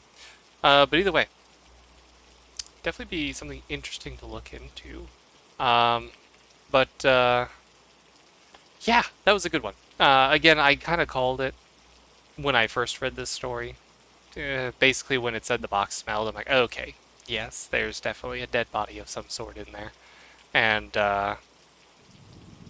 again, I feel like that's not where the horror lies. The horror lies of kind of misinterpreting the mystery, right? Because for a lot of instances, pretending your wife is fine and living every day doesn't help keeping oneself sane. Oh God, no. Especially because this and back in the 1800s, they weren't flying like business class on an airplane. They weren't taking a you know a propeller boat. They were taking a legit wooden board boat with sails across an open ocean to New York. So this was a long journey too. And I can only imagine because embalming and salt is not going to keep the body looking great. Oh God. Especially when you mix in the sea air. Oh my gosh. Ooh, I can only imagine how much the body had sort of degraded as well. So there's a lot of things probably degrading here. His own sanity, which obviously he kind of kept to himself as much as he could. Um, but he kept himself confined into the space of his wife, who was essentially decaying day by day. And yeah, crazy. And again, just another idea of, it's the sound that's the reoccurring nightmare here that drives people crazy, rather than anything else. I mean, even technically speaking, with the Cask of Amontillado, the the sound of an insult is what drove the Montresor to kill Fortunato alive, and I think sound plays a lot into it. But again, back then, this probably was a huge twist and was probably like, oh, I didn't see that coming at all. And probably terrified a lot of people. But I think what the more terrifying thing is the lengths that he went to go back to the dead body. Because I could understand, like, if that had happened to my own wife, um, obviously I would be devastated, right? And to be quite frank, I don't know what lengths I would go to if I found myself in a very similar situation. I don't know why I would find myself in a similar situation at all. Um, but I don't know. Like, would I go after the body thinking, like, it's going to be at the bottom of the ocean? I'm never going to see it again. I might as well go after it and we can essentially be dead together type of thing. Um, but yeah, just especially for the main narrator, and I'm sure a lot of the readers too, because the horror comes from his eccentric friend. He's kind of moody for some reason. It's probably because he realizes he married someone who is not actually as fantastic as he says was. And then, he's slowly starting to go insane. And the wife is starting to just, have really weird behavior. And then, yeah, he basically kills himself. So I could see where the horror of that comes because the narrator and stuff are like totally thinking that the story is going in one direction. Like, oh, he's playing a joke. He has the Last Supper. It's really awesome, and he's just distraught at the fact of having married this woman. And then it turns out the wife is actually dead. What I find interesting, though, is that they didn't talk about it right after they had gotten saved, because it says about a month afterwards, the captain happened to meet up at a party randomly, and they naturally brought up kind of the incident there and went into more detail about what happened. But yeah, pretty crazy stuff. Now, Midnight, it seems you're actually kind of a well-versed expert in Poe, it would seem, for having heard a couple of the stories here. I don't know if there's any that you might recommend. I kind of mentioned it at the very beginning of the stream, but I have this book in front of me that has a collection of, let me see here, 67 tales, one complete novel, that one's unfortunately out, and 31 poems. So if there's something you'd actually like to hear, go ahead and throw it out there, and we can take a look at it, even if it's one of the stories, even if it's one of the poems. I'd be happy to read over it. If not, I will probably kind of parse through and see if there's any that I might be interested in. Because aside from the Black Cat, I don't know of any other of his stories, along with the Raven. So most of these are foreign to me, really. Perhaps he wouldn't have given his life had he not already lost his mind by that point. Possibly. Yeah. I'm just surprised he didn't decide to just stay with the ship. You know? If anything, that last moment of demanding the boat being turned around and then jumping out of it was quite literally his last shred of sanity being destroyed. Because he had the sanity and the wherewithal to get on the lifeboat. And as he went further and further away, it just completely deteriorated and took his own life, essentially. So let's see. Maybe a couple of titles here will also kind of jump out at us. Let's see, there's The Businessman, Man in the Crowd, The Murders at the Rue Moreau, A Descent into the Maelstrom. Let's see, The Pit and Pendulum. Oh, there's the Black Cap. Spectacles. Ooh, Premature Burial. Although I feel like that one that is one of those titles that I feel like kind of spoils the story there. Some Words with a Mummy. These are very interesting titles. The Sphinx. What? There is one called Hop Frog. Interesting. And then there's obviously all of the different poems that we have here. The Raven, To Helen, To the River, To Helen, again, different one. For Annie. A lot of them are two people, interestingly enough. El Dorado. Interesting. Though if I was to choose a story, because I have a feeling, because I do apologize again, but as I was reading that last story, I felt my brain kind of slowing when it came to the comprehension of the words, getting it to my mouth, and then pronouncing it correctly. So I have a feeling a poem might throw me off just a little bit. But let's see. Ooh, The Oval Portrait. That could work as well. 305. Let's take a look at that one real quick. We'll do a quick scan. See if this one looks good. 305, 305. Hope everybody's having a good day. Older English is just hard. Well, here's the thing. It's not really too terribly hard. There is a couple words in here that will kind of be like, what the what? But a lot of it is just like unanticipated. You know, just... the more... I watched a video a long time ago talking about kind of the development of the English language, the Anglo-Saxon English language. And a lot of our longer words that we have, unanticipated, candelabrum, what else is in here? Perception. Things like that are actually more of a French origin. So the longer words have kind of that sort of like French descent. Where our other words like deep and hours and arms and girl all are going to be more of kind of like the Germanic shortened version. And as a language, we are getting more and more, I guess, efficient, I would say, in trying to shorten those words and make it... If anything is evident by this, it's the whole like LOL, LMAO, all that stuff, where you look at it and you're like, what does that word mean? It's like, well, it's actually an abbreviation of several words, and it just means one thing. And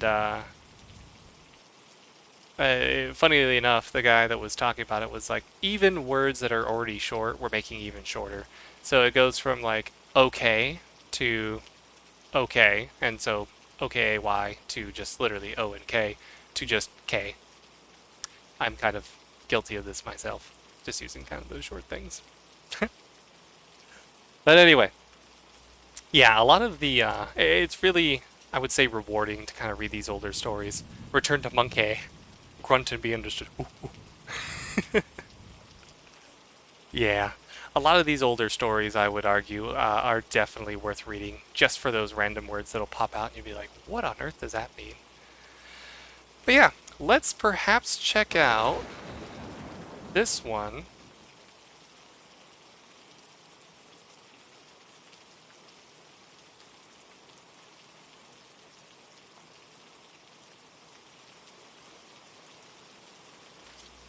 We'll check out the oval portrait. If anything, it goes in line with the last one's theming of being oblong. So the oval portrait.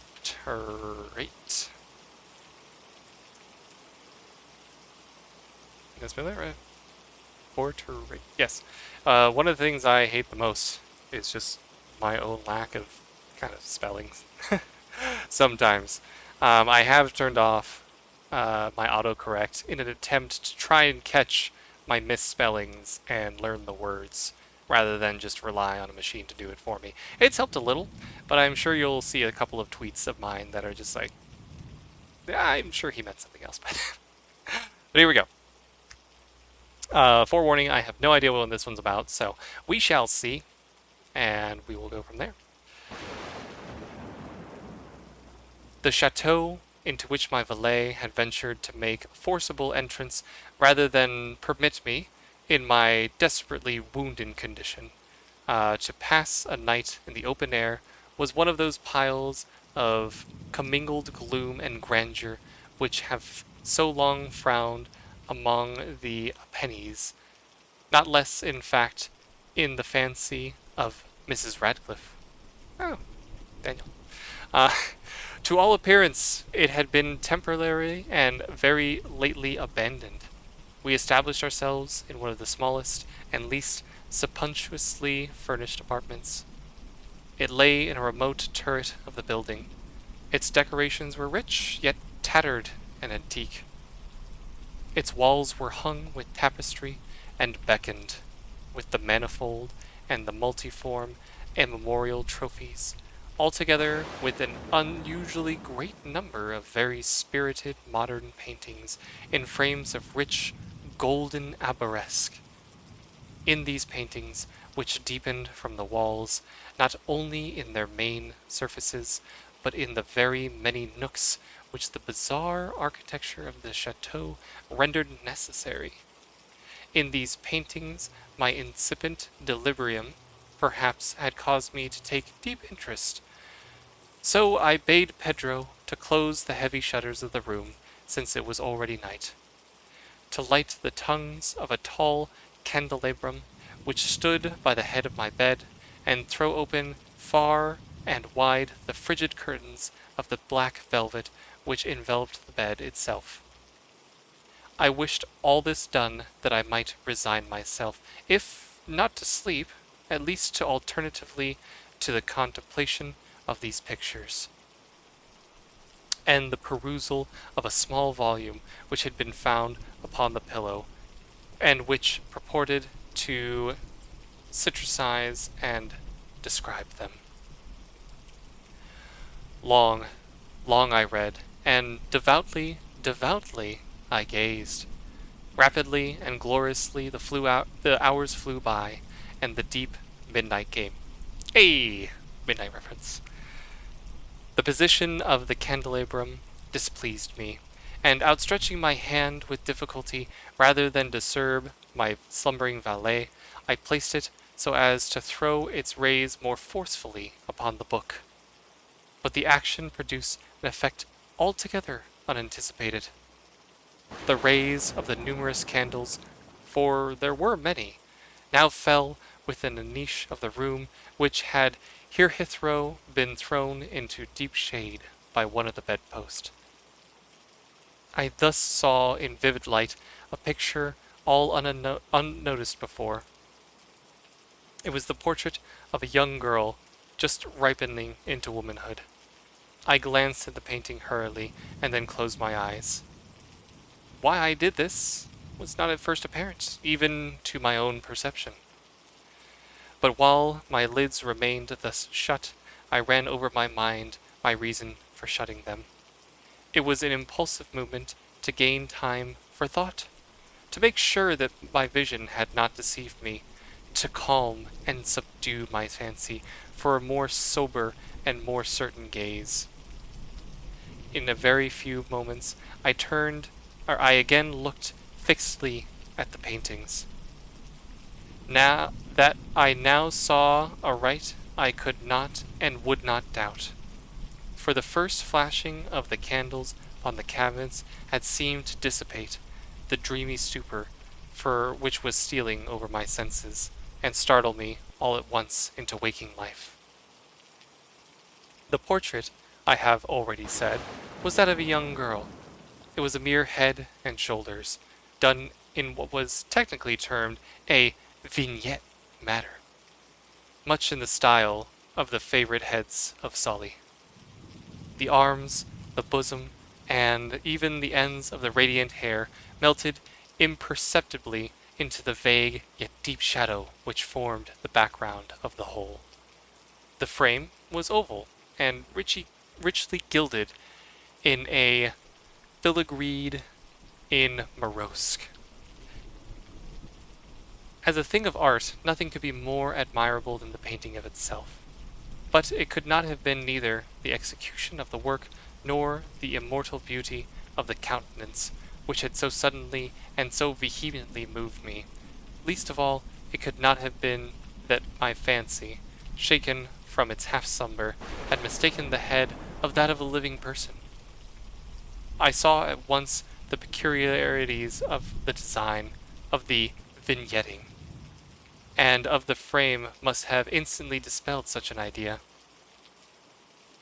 must have prevented even its momentarily entertainment.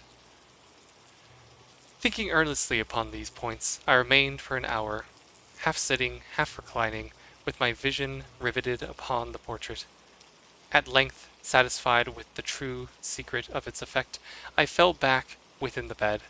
I had found the spell of the picture in absolute life-like of expression, which at first was startling, finally confounded, subdued, and appalled me. With deep and reverent awe I replaced the candelabrum in its former position, the cause of my deep agitation being thus shut from my view. I sought eagerly the volume which dissected the painting, and thus their histories, turning to the number which designated the oval portrait, I there read the vague and quaint words which follow.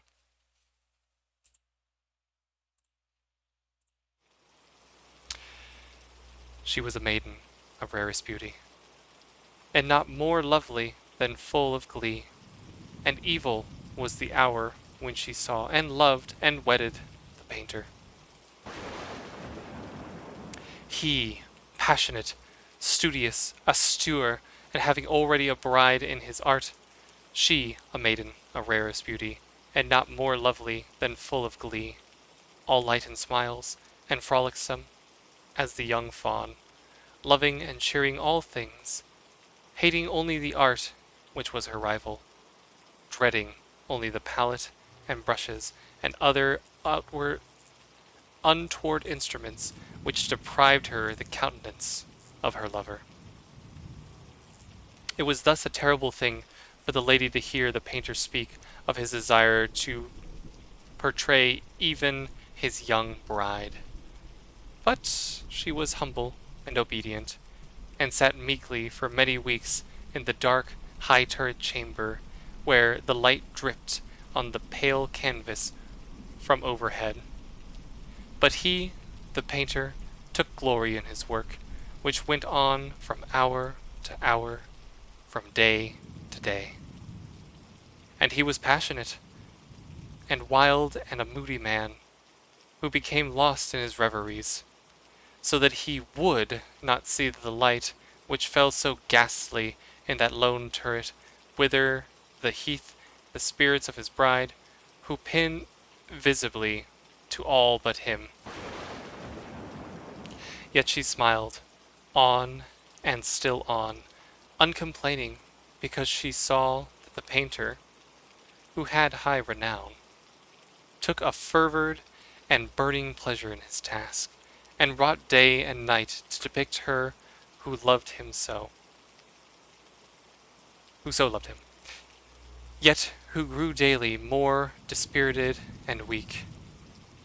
And in sooth, some who beheld the portrait spoke of its resemblance in low words as a mighty marvel, a proof not less of the power of the painter than the deep love of her whom he depicted so surprisingly well. But at length, as the labor drew near to its conclusion, there were admitted none into the turret, for the painter had grown wild with the ardor of his work, and turned his eyes from the canvas rarely, even to regarding the countenance of his wife, and he would not see that the tints which he had spread upon the canvas were drawn from the cheeks of her who sate beside him. And when many weeks had passed, and but little remained to do, save one brush upon the mouth and one tint upon the eye, the spirit of the lady again flickered up as to the flame within the socket of the lamp. And then the brush was given, and the tint was placed. And for one moment, the painter stood entranced before the work which he had wrought. But in the next, while he yet gazed, he grew tremulous and very pallid, and aghast, and crying out with a loud voice, "This is indeed life itself," turned suddenly to regard his beloved. She was dead. And that's that one. Cool. That was... right? You got yourself a little cameo in there. I had switched over to a different screen because the background music had kind of stopped there, so I restarted. But yes. Wow. Crazy. So, I'm going to take a quick drink of water, and then we'll talk about this one here, too, because this one, ooh.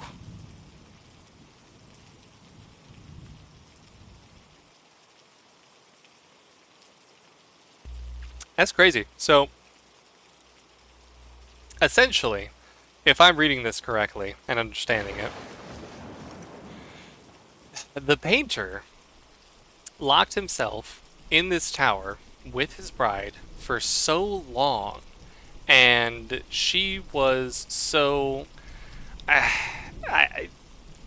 complacent with making him happy that she had no food, she had no water, and she literally died. And he kept painting her, and kept painting until he was done. Only to find that when he actually finished, that she was in fact dead. Correct me if I'm wrong, but that's kind of what I got here. That he was so focused on his work that he completely ignored his actual bride.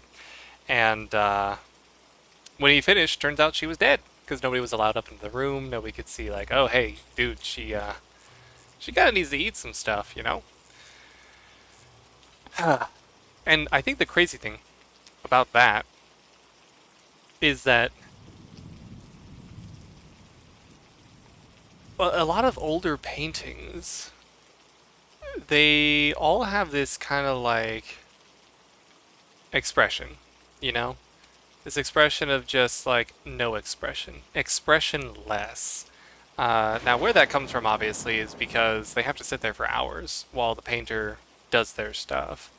And so a lot of times in obviously older paintings they have no expressions. But around the turn of the century, the invention of photography, you're starting to see that people actually smiled. People actually did smile, even back then. People did have enjoyment in their lives because there are pictures of people, same idea, they had to sit there and not move because the exposure had to be for so long. But every now and then you'll get some pictures where like they're laughing and they're playing, and like it brings life to those pictures. That he was drawing her and she died for that purpose. Yeah, right? So crazy. And I think the horror here, interestingly enough, obviously doesn't really delve into the idea of sounds, which were common themes with the other ones, but just more the horror of being so engrossed in your own life's work that you just don't see how it affects the others around you. You are like tunnel visioning in on this one aspect. And I feel like this is a common thing for a lot of artists. Not necessarily artists, but anybody who creates artistic things. This could be a songwriter, this could be an actual painter, this could be an author. Anybody who, like, as an art, is just like, I need to, like, just focus all of my energy, all of my creativeness into this one single piece of work. I actually have a story kind of similar to this. Not with the horrible ending, but just the idea of being focused in on something.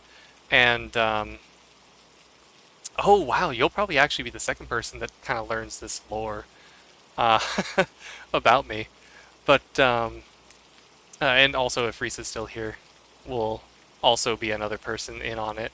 The other person being Lazy Susan here. But, I guess anybody who technically watches this video, because the VOD will go up on YouTube eventually. But, yeah, just it tends to be a common theme where people just get so engrossed with their work that it harms and damages the people around them. Now, my similar story, and actually I think Sheep you might know, but I have written a couple of books. Only one of them I self-published. I'm thinking about going through and just doing a massive edit on the other 7, and then making it just one big book of 8 stories, and then publishing that. But around the 7th? No, the 6th. No, the 7th story. That's right. Around the 7th story. I hadn't been writing anything for a while, and my wife at the time, girlfriend, was basically like, well, what about your books? Like, you haven't written anything in so long. What are you going to do with that? And I'm just like, I'm going to write them now. Because I was kind of close to finishing it. And so that night, she's sleeping. I'm right next to her on my laptop. And I'm just like, type, type, type, type, type, type, type. And I come across this idea in my head. Kind of like a little twist in the story. I'm just, oh, this is getting good. Because the way that I write my stories is I have an idea of the general plot, but the story does kind of tell itself. So while I'm writing it, I'm also reading it at the same time, for the first time, in a lot of instances. Actual twists are also sometimes twists, even for me. And so when this one twist kind of came about, I was like, oh, yes. And I just was like, type, type, type, I'm gonna finish the story. The night goes on, and I finish the story. And I save. I feel so great because the twist that I have in my story essentially has kind of like a rippling effect throughout the other several stories in the series, even ones that came before it. And so I was incredibly satisfied with the ending, and I saved, I closed the computer, I laid down to sleep, and my girlfriend's alarm went off to wake up. And my eyes did the comical, like, shoot open. And she, like, slowly gets up and, like, turns off her alarm, and she's like, hey, and I'm like, I literally just stopped, like, finished writing. Your alarm just went off. I'm gonna go to sleep right now. And she's like, okay. So not quite the effect of obviously, like, impacting too much, but I did have an experience where during the creative process, and actually, a more recent one, yes, wow. A more recent one, the painting, or the drawing, I guess, technically, that I just finished yesterday. I was only planning on working on a little bit, I was planning on pretty much just finishing the roller coaster and then calling it for that session. But I did the palm trees, and the palm trees that are close up, I was really, really happy with. And so I'm like, we're going to continue this. And so unfortunately, this stream didn't happen yesterday because I was working on the painting, and I'm like, it's too late. I'm not going to start the stream.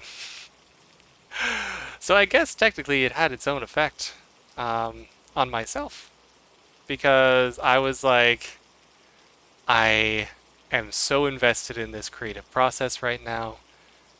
I'm gonna finish it. Or at least get to a point where I feel happy with finishing it. And so obviously we got there. I did it. I'll probably make some edits, you know, add some shadows here and there, because the detail in some aspects is not super great. But those palm trees, man, I love them, especially the ones that are up close. And so, yeah, it even affected me then to stop even a stream. Like my own creative process stopped another creative process. That's crazy. Cool. I actually really enjoyed that story just because I wasn't expecting the ending. Although I feel like I should at this point because I don't think there's been a single ending in these books that hasn't, or these stories that hasn't resulted in death of some sort. So, spoiler warning, not so spoiler. At least it brought you joy in the end. Yeah, well, yeah, that's true. Like, on one hand, I had the joy of the drawing itself. On the other, I had killed the stream. I created a painting of life itself, but my stream, it was dead. Although technically it's now technically the stream, so either way. Let's take a look, see what other stories kind of pop out. I want to do a kind of shorter one because I don't want it to be too long. There's the power of words. Eleonora. Oh no, that one's a long one. Nope, already read that one. And if you have any suggestions as well, Midnight, definitely feel free to let me know, and I'm more than happy to take a look at them. Tale of the Ragged Mountains.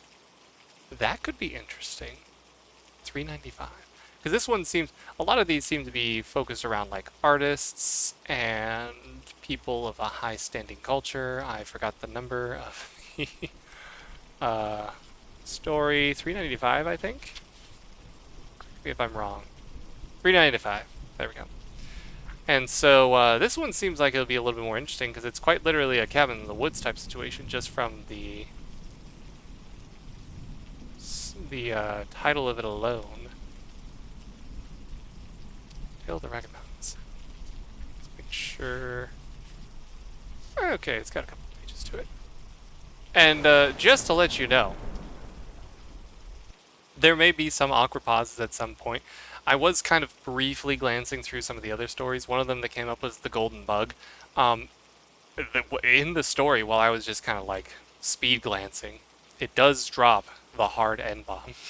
So I will be very careful proceeding forwards because this was written in the 1800s and things like that were a little bit more common. So if you do hear a random awkward break from here on outward, it is because I am saving myself the huge embarrassment of accidentally dropping that on stream. So, let us continue with, not the oval portrait, but Tale of the... Oh, I don't need to do that. Tale of the Ragged Mountains. Oh wow, gotta make this one short, small. There we go. Oh, a little bit too big there. Perfect. Okay. Take one more quick drink, because it's a little bit longer of a story, not too long.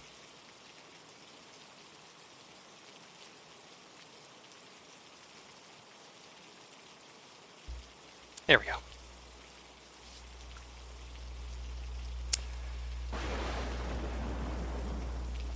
I did not time that lightning strike there. Okay.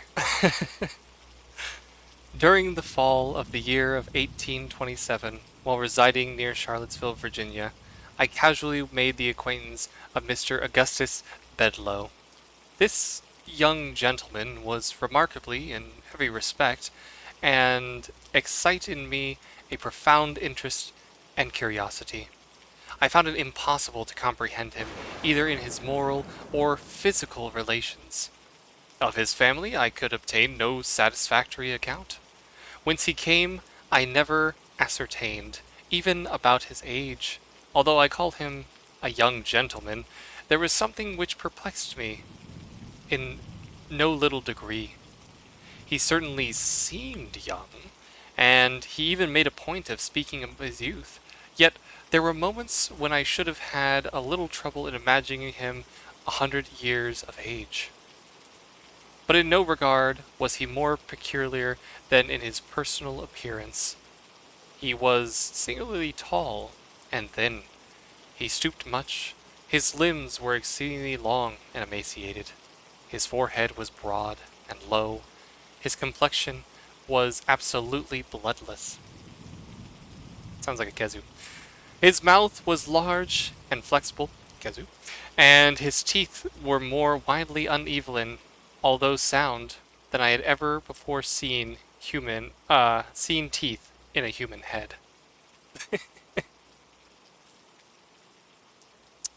The expression of his smile, however, was by no means unpleasing, as might be supposed, but it had no variation whatever. I feel like that should be whatsoever. Anyway, it was one of profound melancholy, of a phaseless and unceasing gloom. His eyes were abnormally large and round like those of a cat. The pupils, too, upon any accession or diminution of light, underwent contraction or dilation, just as observed in the feline tribe. In moments of excitement, the orbs grew bright to a degree almost inconceivable, seeming to emit luminous rays, not of reflection, but of an intrinsic lustre, as does a candle or the sun. Yet their ordinary condition was so totally vapid, filmy, and dull, as to convey the idea of eyes of a long, interred corpse. These peculiarities of a person appeared to cause him much annoyance, and he was continuously alluding to them in a sort of half-exemplary, half-apologetic strain, which, when I first heard it, impressed me very painfully. I soon, however, grew accustomed to it, and my uneasiness wore off. It seemed to be his design, rather, to insinuate and then directly assert that physically he had not always been what he was, that a long series of neuralic attacks had reduced him from a condition of a more than usual personal beauty to that which I saw. For many years he had been attended by a physician named Templeton, an old gentleman perhaps 70 years of age, whom he had first encountered at Saratoga, and from whose attention while there he either received or fancied that he received great benefit. The result was that Bedloe, who was wealthy, had made an arrangement with Dr. Templeton, by which the latter, in consideration of a liberal annual allowance, had consented to devote his time and medical experience exclusively to the care of the individual. Dr. Templeton had been a traveler in his younger days, and at Paris had become a convert, in great measure, to the doctrines of Mesmer. It was altogether by means of magnetic remedies that he had succeeded in alleviating the acute pains of his patient, and this success had naturally inspired the latter with a certain degree of confidence in the opinions from which the remedies had been educed. The doctor, however, like all youtheists, had struggled hard to make through a thorough convert in his pupil, and finally so far gained his point to induce the sufferer to submit to numerous experiments.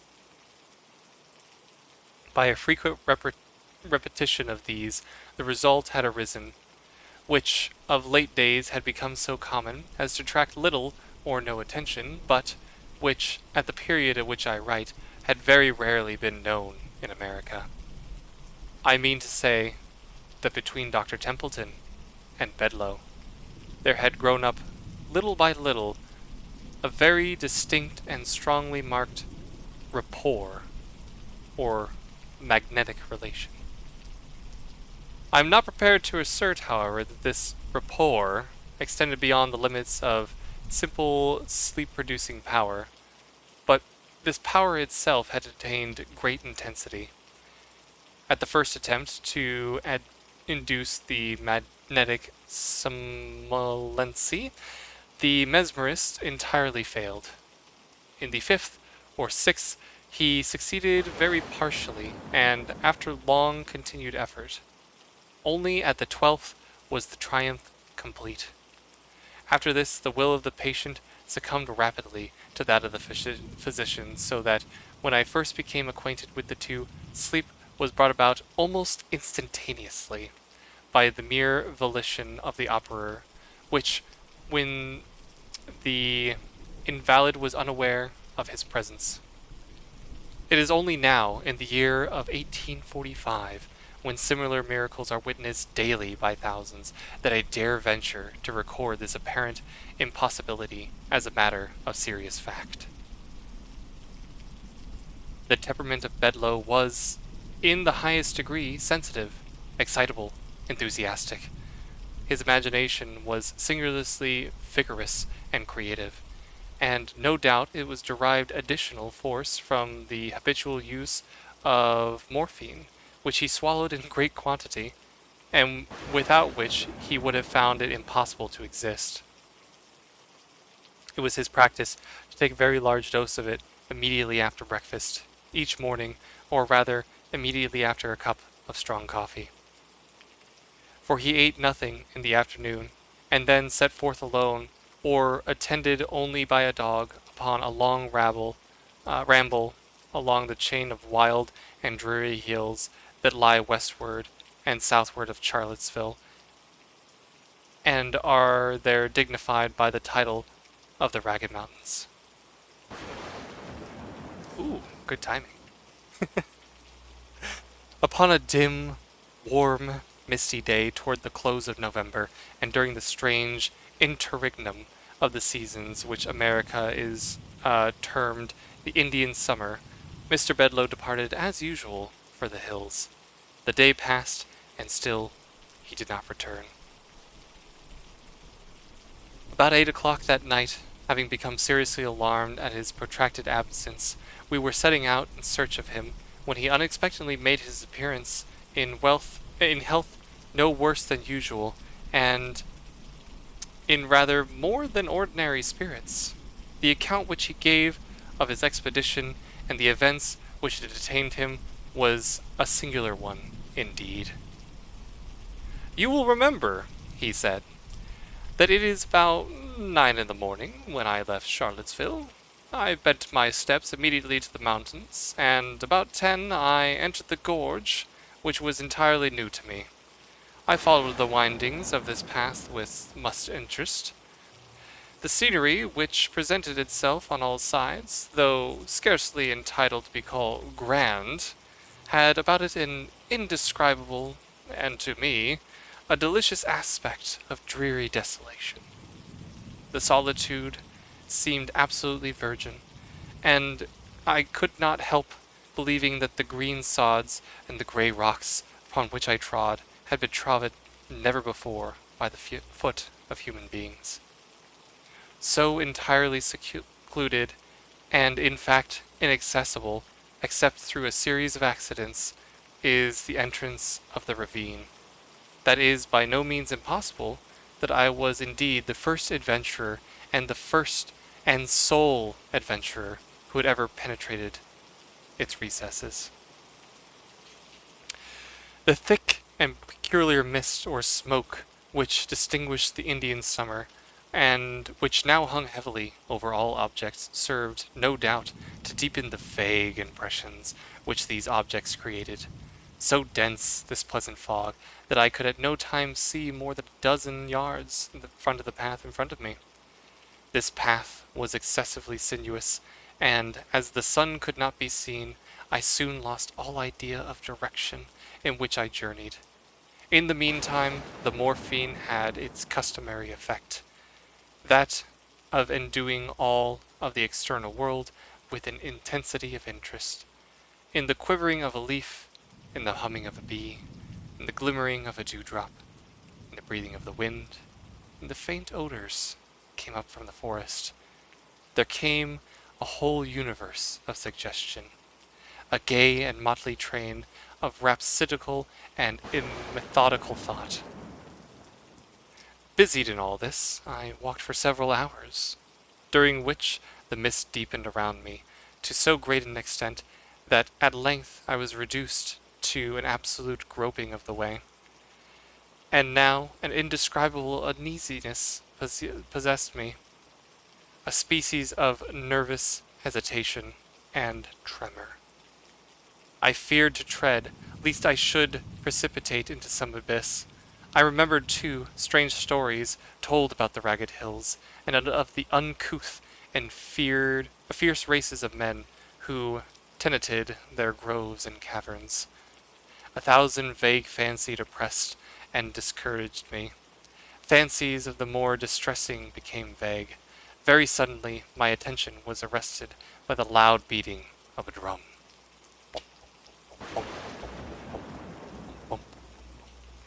My amazement was, of course, extreme.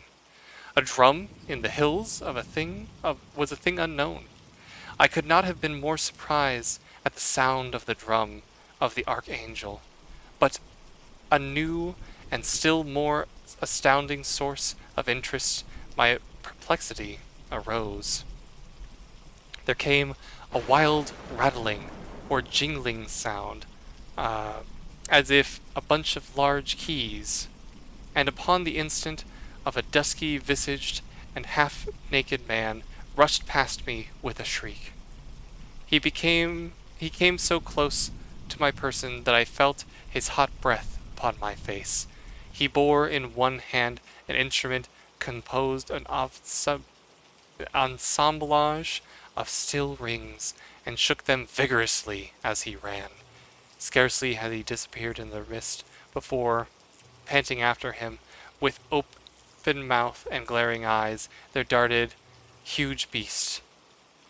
I could not be mistaken in its character. It was a hyena. The sight of this monster rather relieved than heightened my tremors, for I now made sure that I dreamed, and endeavored to arouse myself in a waking conscience.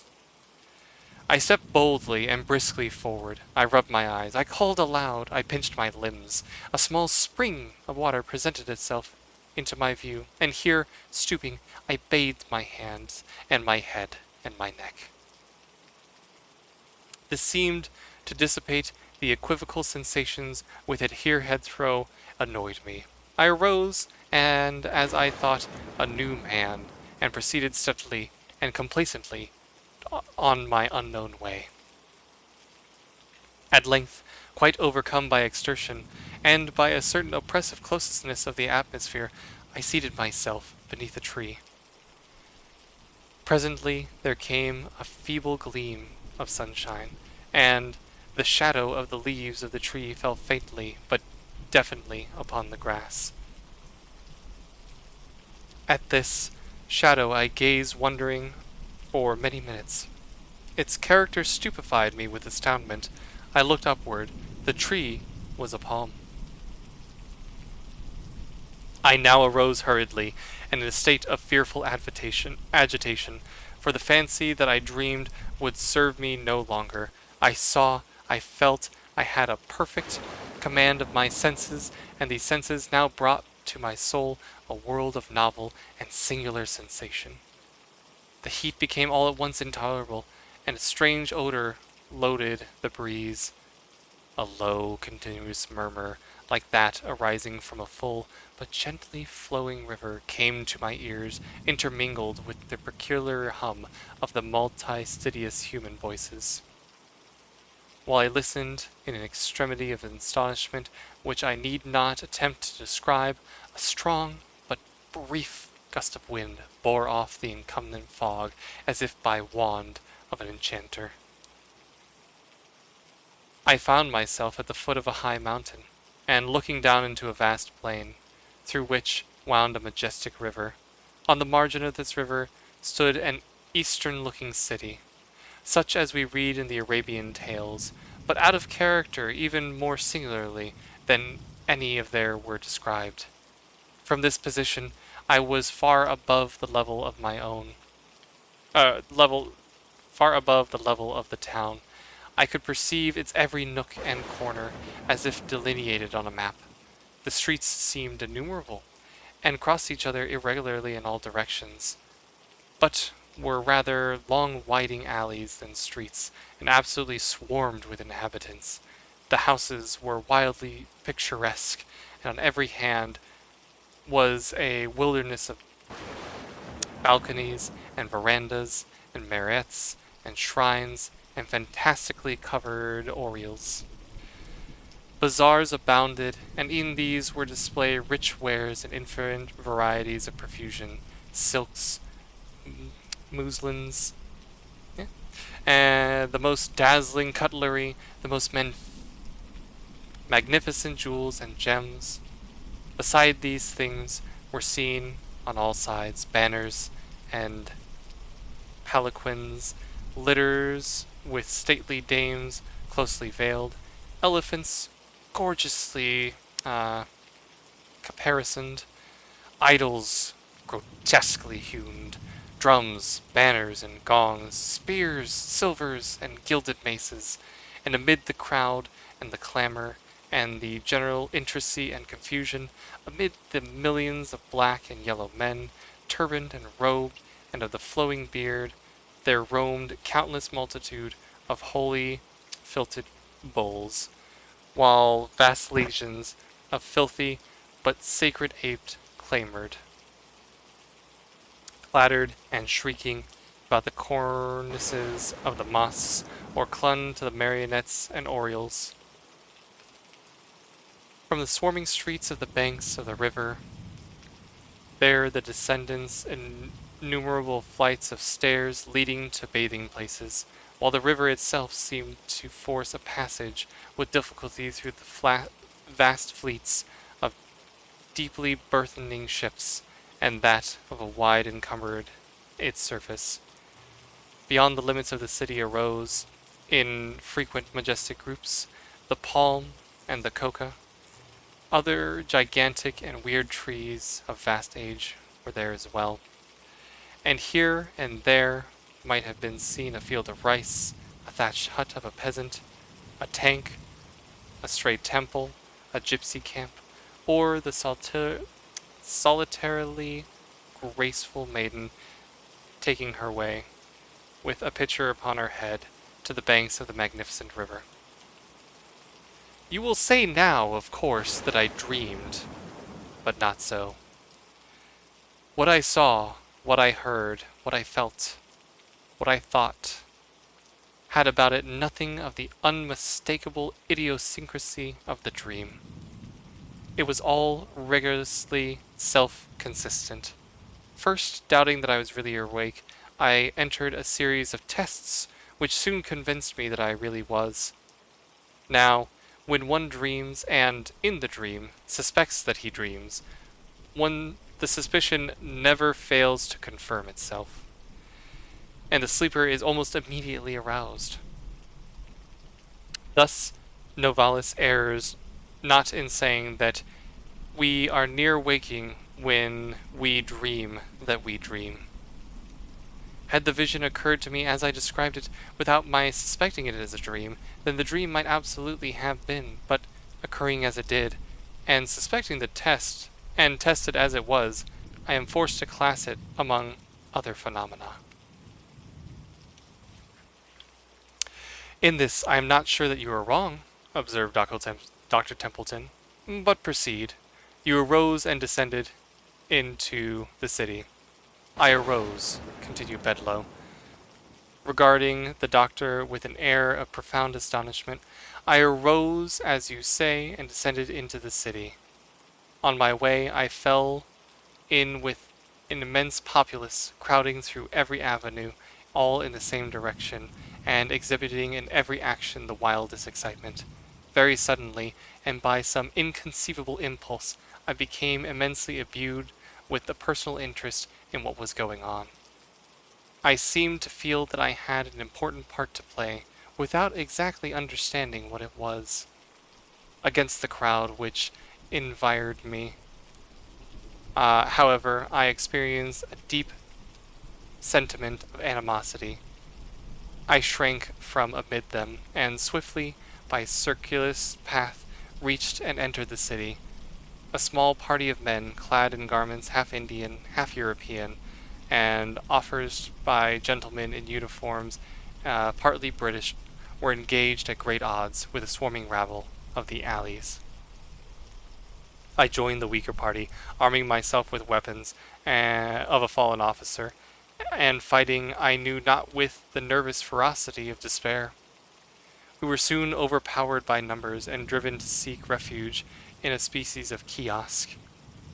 Here we barricaded ourselves, and, for the present, were secure. From a loophole near the summit of the kiosk, I perceived a vast crowd in furious agitation assaulting a gay palace that overhung the river. Presently, and from an upper window of the palace, there descendants of an effeminate-looking person, by means of a string made from the turbans of his attendants. A boat was at hand, in which he escaped to the opposite bank of the river. And now a new object took possession of my soul. I spoke a few hurried but energetic words to my companions, and having succeeded in gaining over a few of them to my purpose, made a frantic sally from the kiosk. We were rushed amid the crowd that surrounded it. They retreated at first before us. They rallied, fought madly, and retreated again.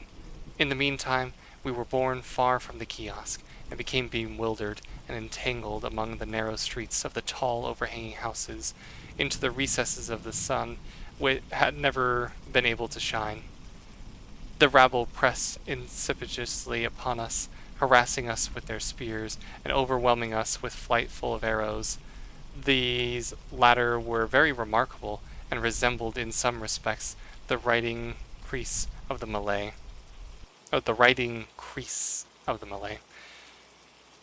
They were made to imitate the body of a creeping serpent, and were long and black, with poison barb. One of them struck me upon the right temple.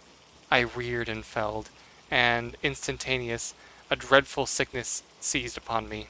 I strangled, I gasped, I died. You will hardly persist now, said I, smiling, that the whole of your adventure was not a dream. You are not prepared to maintain that you are dead? When I said these words, I, of course, expected some lively sally from Bedloe in reply, but to my astonishment he hesitated, trembled, became fearfully pallid, and remained silent. I looked towards Templeton. He sat erect and rigid in his chair. His teeth chattered, and his eyes were staring from their sockets. "Proceed," he at length said hoarsely to Bedloe. "For many minutes," continued the latter, "my sole sentiment, my sole feeling, was that of darkness and nonentity. With the consciousness of death, at length there seemed to pass a violent and sudden shock through my soul, as if of electricity. With it came the sense of elasticity and of light. This latter I felt, not saw. In an instant I seemed to rise from the ground, but I had no bodily, no visibly audible or palpable presence. The crowd had departed. The tumult had ceased. The city was in comparative repose. Beneath me lay my corpse, the arrow in my temple, the whole head greatly swollen and disfigured. But in all these things I felt, not saw. I took an interest in nothing. Even the corpse seemed a matter which I had no concern. Volition I had none, but appeared to be impelled to motion, and flitted buoyantly out of the city, retracing the circuitous path which I had entered. When I had attained that point of the ravine in the mountains at which I encountered the hyena, I again experienced a shock of galvic battery. The sense of weight, of volition, of substance returned. I became my original self, and bent my steps eagerly homewards. But the past had not lost the vividness of the real, and not now, even for an instant, can I compel my understandings to regard it as a dream. Nor was it, said Templeton, with an air of deep solemnity. Yet it would be difficult to say how otherwise it should be termed. Let us suppose only that the soul of the man today is upon us, is a verge of some superstitious physical discoveries. Let us content ourselves with this supposition, for the rest I have an explanation to make. Here is a watercolor drawing, which I should have shown you before, but which was unaccountable sentiment of horror, and here Hethro prevented me of showing. We looked at the picture, which he presented. I saw nothing in it of an extraordinary character, but its effect on Bedloe was prodigious. He nearly fainted as he gazed, and yet it was a miniature portrait. A miraculously acute one, to be sure, of his very own remarkable features. At least it was my thought as I regarded it. You will perceive, said Templeton, the date of this picture. It is here, scarcely visible, in the corner. 1780. In this year was the portrait taken, its likeness of a dead friend, a Mr. Oldeb, to whom I became much attached at Calcutta during the administration of Warren Hastings. I was then only 20 years old when I first saw you, Mr. Bedloe, at Saratoga. It was a miraculously similarity which existed between you and the painting, which induced me to accost you, to seek your friendship, and to bring about these arrangements to which resulted in my becoming your constant companion. In accomplishing this point, I was urged partly, and perhaps principally, by a regretful memory of the deceased, but also in part by an uneasy and not altogether horrorless curiosity respecting yourself. In your detail of the vision which presented itself to you amid the hills, you have described with minutest accuracy the Indian city of Benares upon the Holy River. The riots, the combatants, the massacre were all actual events of the insurrection of the Chet Singh, which took place in 1780. When Hastings was put in impertinent peril of his life, the man escaping by a string of turbans was the Chet Singh himself. The party at the kiosk were the sepoys and British officers, headed by Hastings.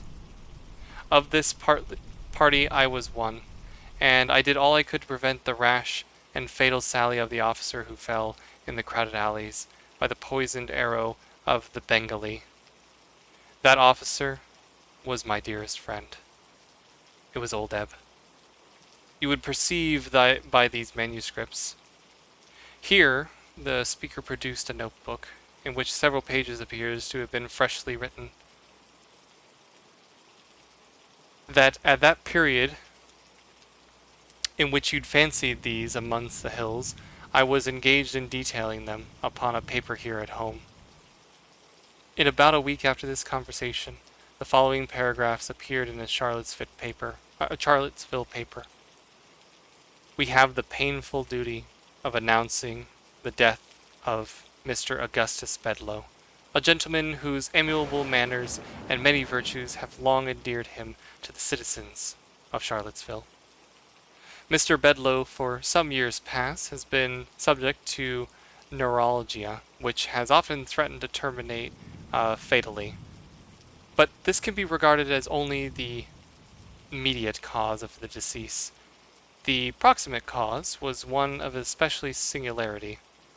In an excursion to the Ragged Mountains, a few days since, a slight cold and fever were contracted, attended with a great determination of blood to the head. To relieve this, Dr. Templeton restored to topical bleeding. Leeches were applied to the temples. In a fearfully brief period, the patient died. When it appeared that the jar containing the leeches had been introduced by accident, one of the venomous vermicular sanguines, which are now and then found in the neighboring ponds. This creature fastened itself upon a small artery in the right temple. Its close resemblance to the medical leeches caused the mistake to be overlooked too late. N.B., the poisonous sanguine of Charlottesville, may always be distinguished from medical leech by its blackness, by especially its writhing or vermicular motions, which very nimbly resemble those of a snake. I was speaking with the editor of the paper in question upon the topic of this remarkable accident, when it occurred to me to ask him how it happened that the name of the deceased had been given as Bedloe. I presume, said I, that you have the authority of this spelling, but I have always supposed the name be written at the end with an E. Authority? No, he replied. It is merely a typographical error. The name is Bedloe, with an E. All the world over, I never knew it to be spelt otherwise like in my life. Then, said I muttered, as I turned upon my heel, then indeed it has come to pass that one truth is stranger than any fiction. For Bedloe, without an E, what is that but Oldeb, conversed? And this man tells me it is a typographical error. And that's the end of that one. Wow. That one took quite a couple of random turns that I was not expecting. Gonna take a quick drink of water, and then definitely gonna talk about this one. I'm glad I chose this one, because, woo!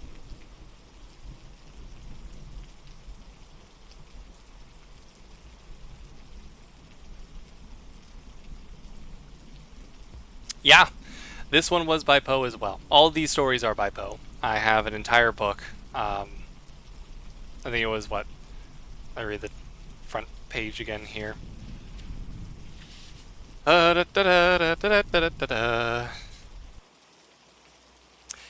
67 tales, 1 novel, and 31 poems. All by Poe. So yeah, this was by Poe as well. Wow. So this one was very strange. Around the middle of the story, I was particularly thrown off by the whole, like... Yeah, it was a good one. I was particularly thrown off by just the random encounter of the city in India there, I believe, is where it takes place. But technically in the foothills and the mountains. It's really intriguing how Poe specifically, like, set up the whole, like, going to this city aspect as being both dreamlike, but also to the person telling the story, Bedloe, that it was in fact real. Because just before that, he basically enters quite literally this, like, fantasy realm where he can barely see things. There's this fog, and interestingly enough, it's called the Indian fog. India, that whole thing. And then randomly, a guy is running around him with this metallic key jangling thing, and then a hyena pops out, and he's like, okay, I must be dreaming. And he, like, essentially wakes himself up, or at least convinces himself that he is now awake by doing various methods. And it's by doing that that it cements to the person telling the story, Bedloe, that the Indian city that he's actually seeing is in fact real. The idea of the parallels is quite interesting because essentially this is talking about hypnotism, right? And I can't help but wonder if, like, somehow Dr. Templeton, who apparently fought alongside Old Ebb in this assault, who was then killed in a manner very similarly to Bedloe later on, upon seeing the, like, similarities physically between the two, and, you know, doing the hypnotism, because that seems to be introduced at the very beginning of the story and then never touched upon again. But I think this instills the fear of not knowing what exactly is real, because he's taking morphine, so it's like he very instantly can, like, not really have a full grasp of reality, and it's just the fear of that. Not only that, but the fear of somebody having the control over your reality, because Templeton technically, as reported by the author here, or the narrator, can make Bedloe fall into a hypnotic trance of sleep, technically, in an instant. Like, he has complete control over this guy. And so I definitely think that the fear comes from not, like, or just the idea that somebody could have such complete and utter control over you. Ghost in the Shell, the original 1995 film, explores a very similar topic, because essentially it goes, a guy with his cyber brain has his memories overwritten to serve a different purpose. And so when they basically tell him, it's like, hey, you know, you keep going on about your wife and kids, but this is the picture you keep showing everybody, and it's like a selfie that he took, and it's like, but no, this was supposed to be my wife and my kid. I know it. And the police officer was like, we went to your apartment. It's a pigsty. Like, no one else lives there. Like, you are alone. Like, your memories aren't real. And just the realization that the guy has that his memories were overwritten, and there's nothing they can do at the time. You know, obviously this is all fictitious, but there's nothing they can do to get them all back. And so just the idea that Templeton perhaps hypnotized and was trying to make Bedloe become Old Ebb with the sole purpose of reenacting the event of Old Ebb's death and trying to prevent it. Because it almost seems like he was trying to instill the memories and the past of Old Ebb into Bedloe to make him Old Ebb, born again, if only to try and reenact the incident itself, to try and save him. Because it says, quite in fact, and I did all I could to prevent the rash and fatal sally of the officer who fell in the crowded streets by the poisoned arrow of the Bengalee. The officer was my dearest friend. It was Old Ebb. So he already tried everything he could do to save Old Ebb. And when he basically, essentially, according to the fairly close description of the two, trying to rewrite history is always absolutely. Was trying a do-over, right? So I feel like Templeton was trying to sort of write in Old Ebb, his personality, his likeness, into Bedloe. And interestingly enough, Bedloe has kind of like a horrid appearance. Like he's described as having these over exaggerated features and stuff, and only in these over exaggerated features does he look similar to Old Deb. So it's even gotten to the point where Templeton came to him like, "Oh, I will heal your pain," but he's changed him on a mental and almost physical appearance too, because Bedloe kept saying, "Oh, I used to not look like this, but my treatment is kind of a result of everything here." He admits it.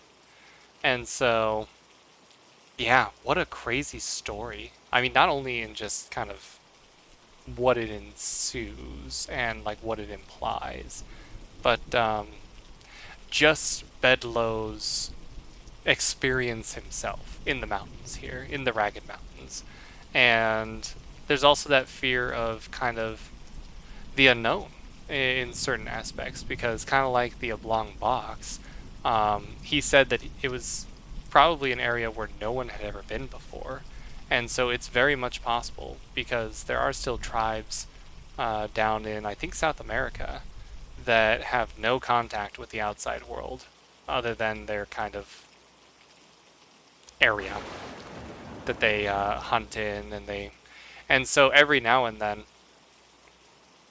uh, society will kind of interact with them.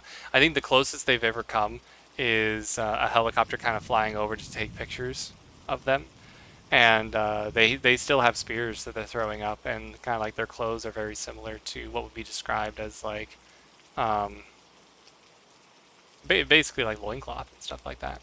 So very interesting that it's always technically possible that you could be walking around and discover something that has just been shut off from the entire world. And especially back in the 1800s, I think everything was so unexplored that it's not something that would be out of the realm of possibility, even in Charlottesville.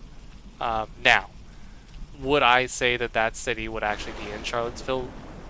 No. I want to say no. Um, because just the architecture, the setting, everything, like, there's no way. Really mind boggling. Yeah. But yeah, that was a cool story. So yeah, I think we'll probably end it on that note, just because it is getting rather late here. And we've had quite a bit of good tales between. Let's go over everything we went over. Telltale Heart, Cask of Amontillado, the Ragged Mountains, and the Oblong Box. Oh, and the Oval Portrait. That one was also a good one. That was a short and sweet one as well. So I think next time we revisit Poe, we might look more into poems that he's written rather than the actual stories. But this was really fun. I enjoyed it. Hopefully, my reading and reading of the story was at least bearable. I feel like at times I was definitely kind of stumbling over the words a little bit, so I definitely hope to work on that. But in the end, I had a pretty good time. And I hope everybody else did here as well. So I will probably leave us off with just that. It was great. Help ease my anxiety. Oh, I'm happy. I'm very happy here. So I have my hotkeys turned on because I didn't necessarily want to make any weird expressions while doing the reading, but I will definitely say I'm happy. Maybe very happy to hear that. So yeah, I'm also totally down to read other stories that are technically in public domain, because I don't want to accidentally read something and then all of a sudden get an email from like an author or something and be like, yo, what are you doing? So Poe's definitely on the table. Anything written over 100 years ago is on the table. Around Halloween time, I definitely might do a reading of potentially Frankenstein. I also have Dr. Jekyll and Mr. Hyde, which I'm currently reading through. So that's definitely something we can look into. And yeah, just some very old stories and poems. Totally on the table. Classics. Exactly. So yeah, again, thanks to everybody who stopped in. Again, Midnight, always a pleasure to have you. I'm sure I'll be seeing you around as well next time you're streaming. And thanks, Risa, for stopping in earlier, if we are still here as well. I know a little bit quieter, which, again, anybody who's either lurking or just here, just kind of enjoying everything, it's always greatly appreciated. But I will see you guys next time. When that's going to be, I'm not entirely sure. My schedule still is kind of unfortunately having a little bit of a hold on streaming. Honestly speaking, I am hoping for maybe Monday night, but we'll see. But either way, be on the lookout for Twitter for any other updates from there. I will see you guys around. Thanks so much for joining. Have a good night.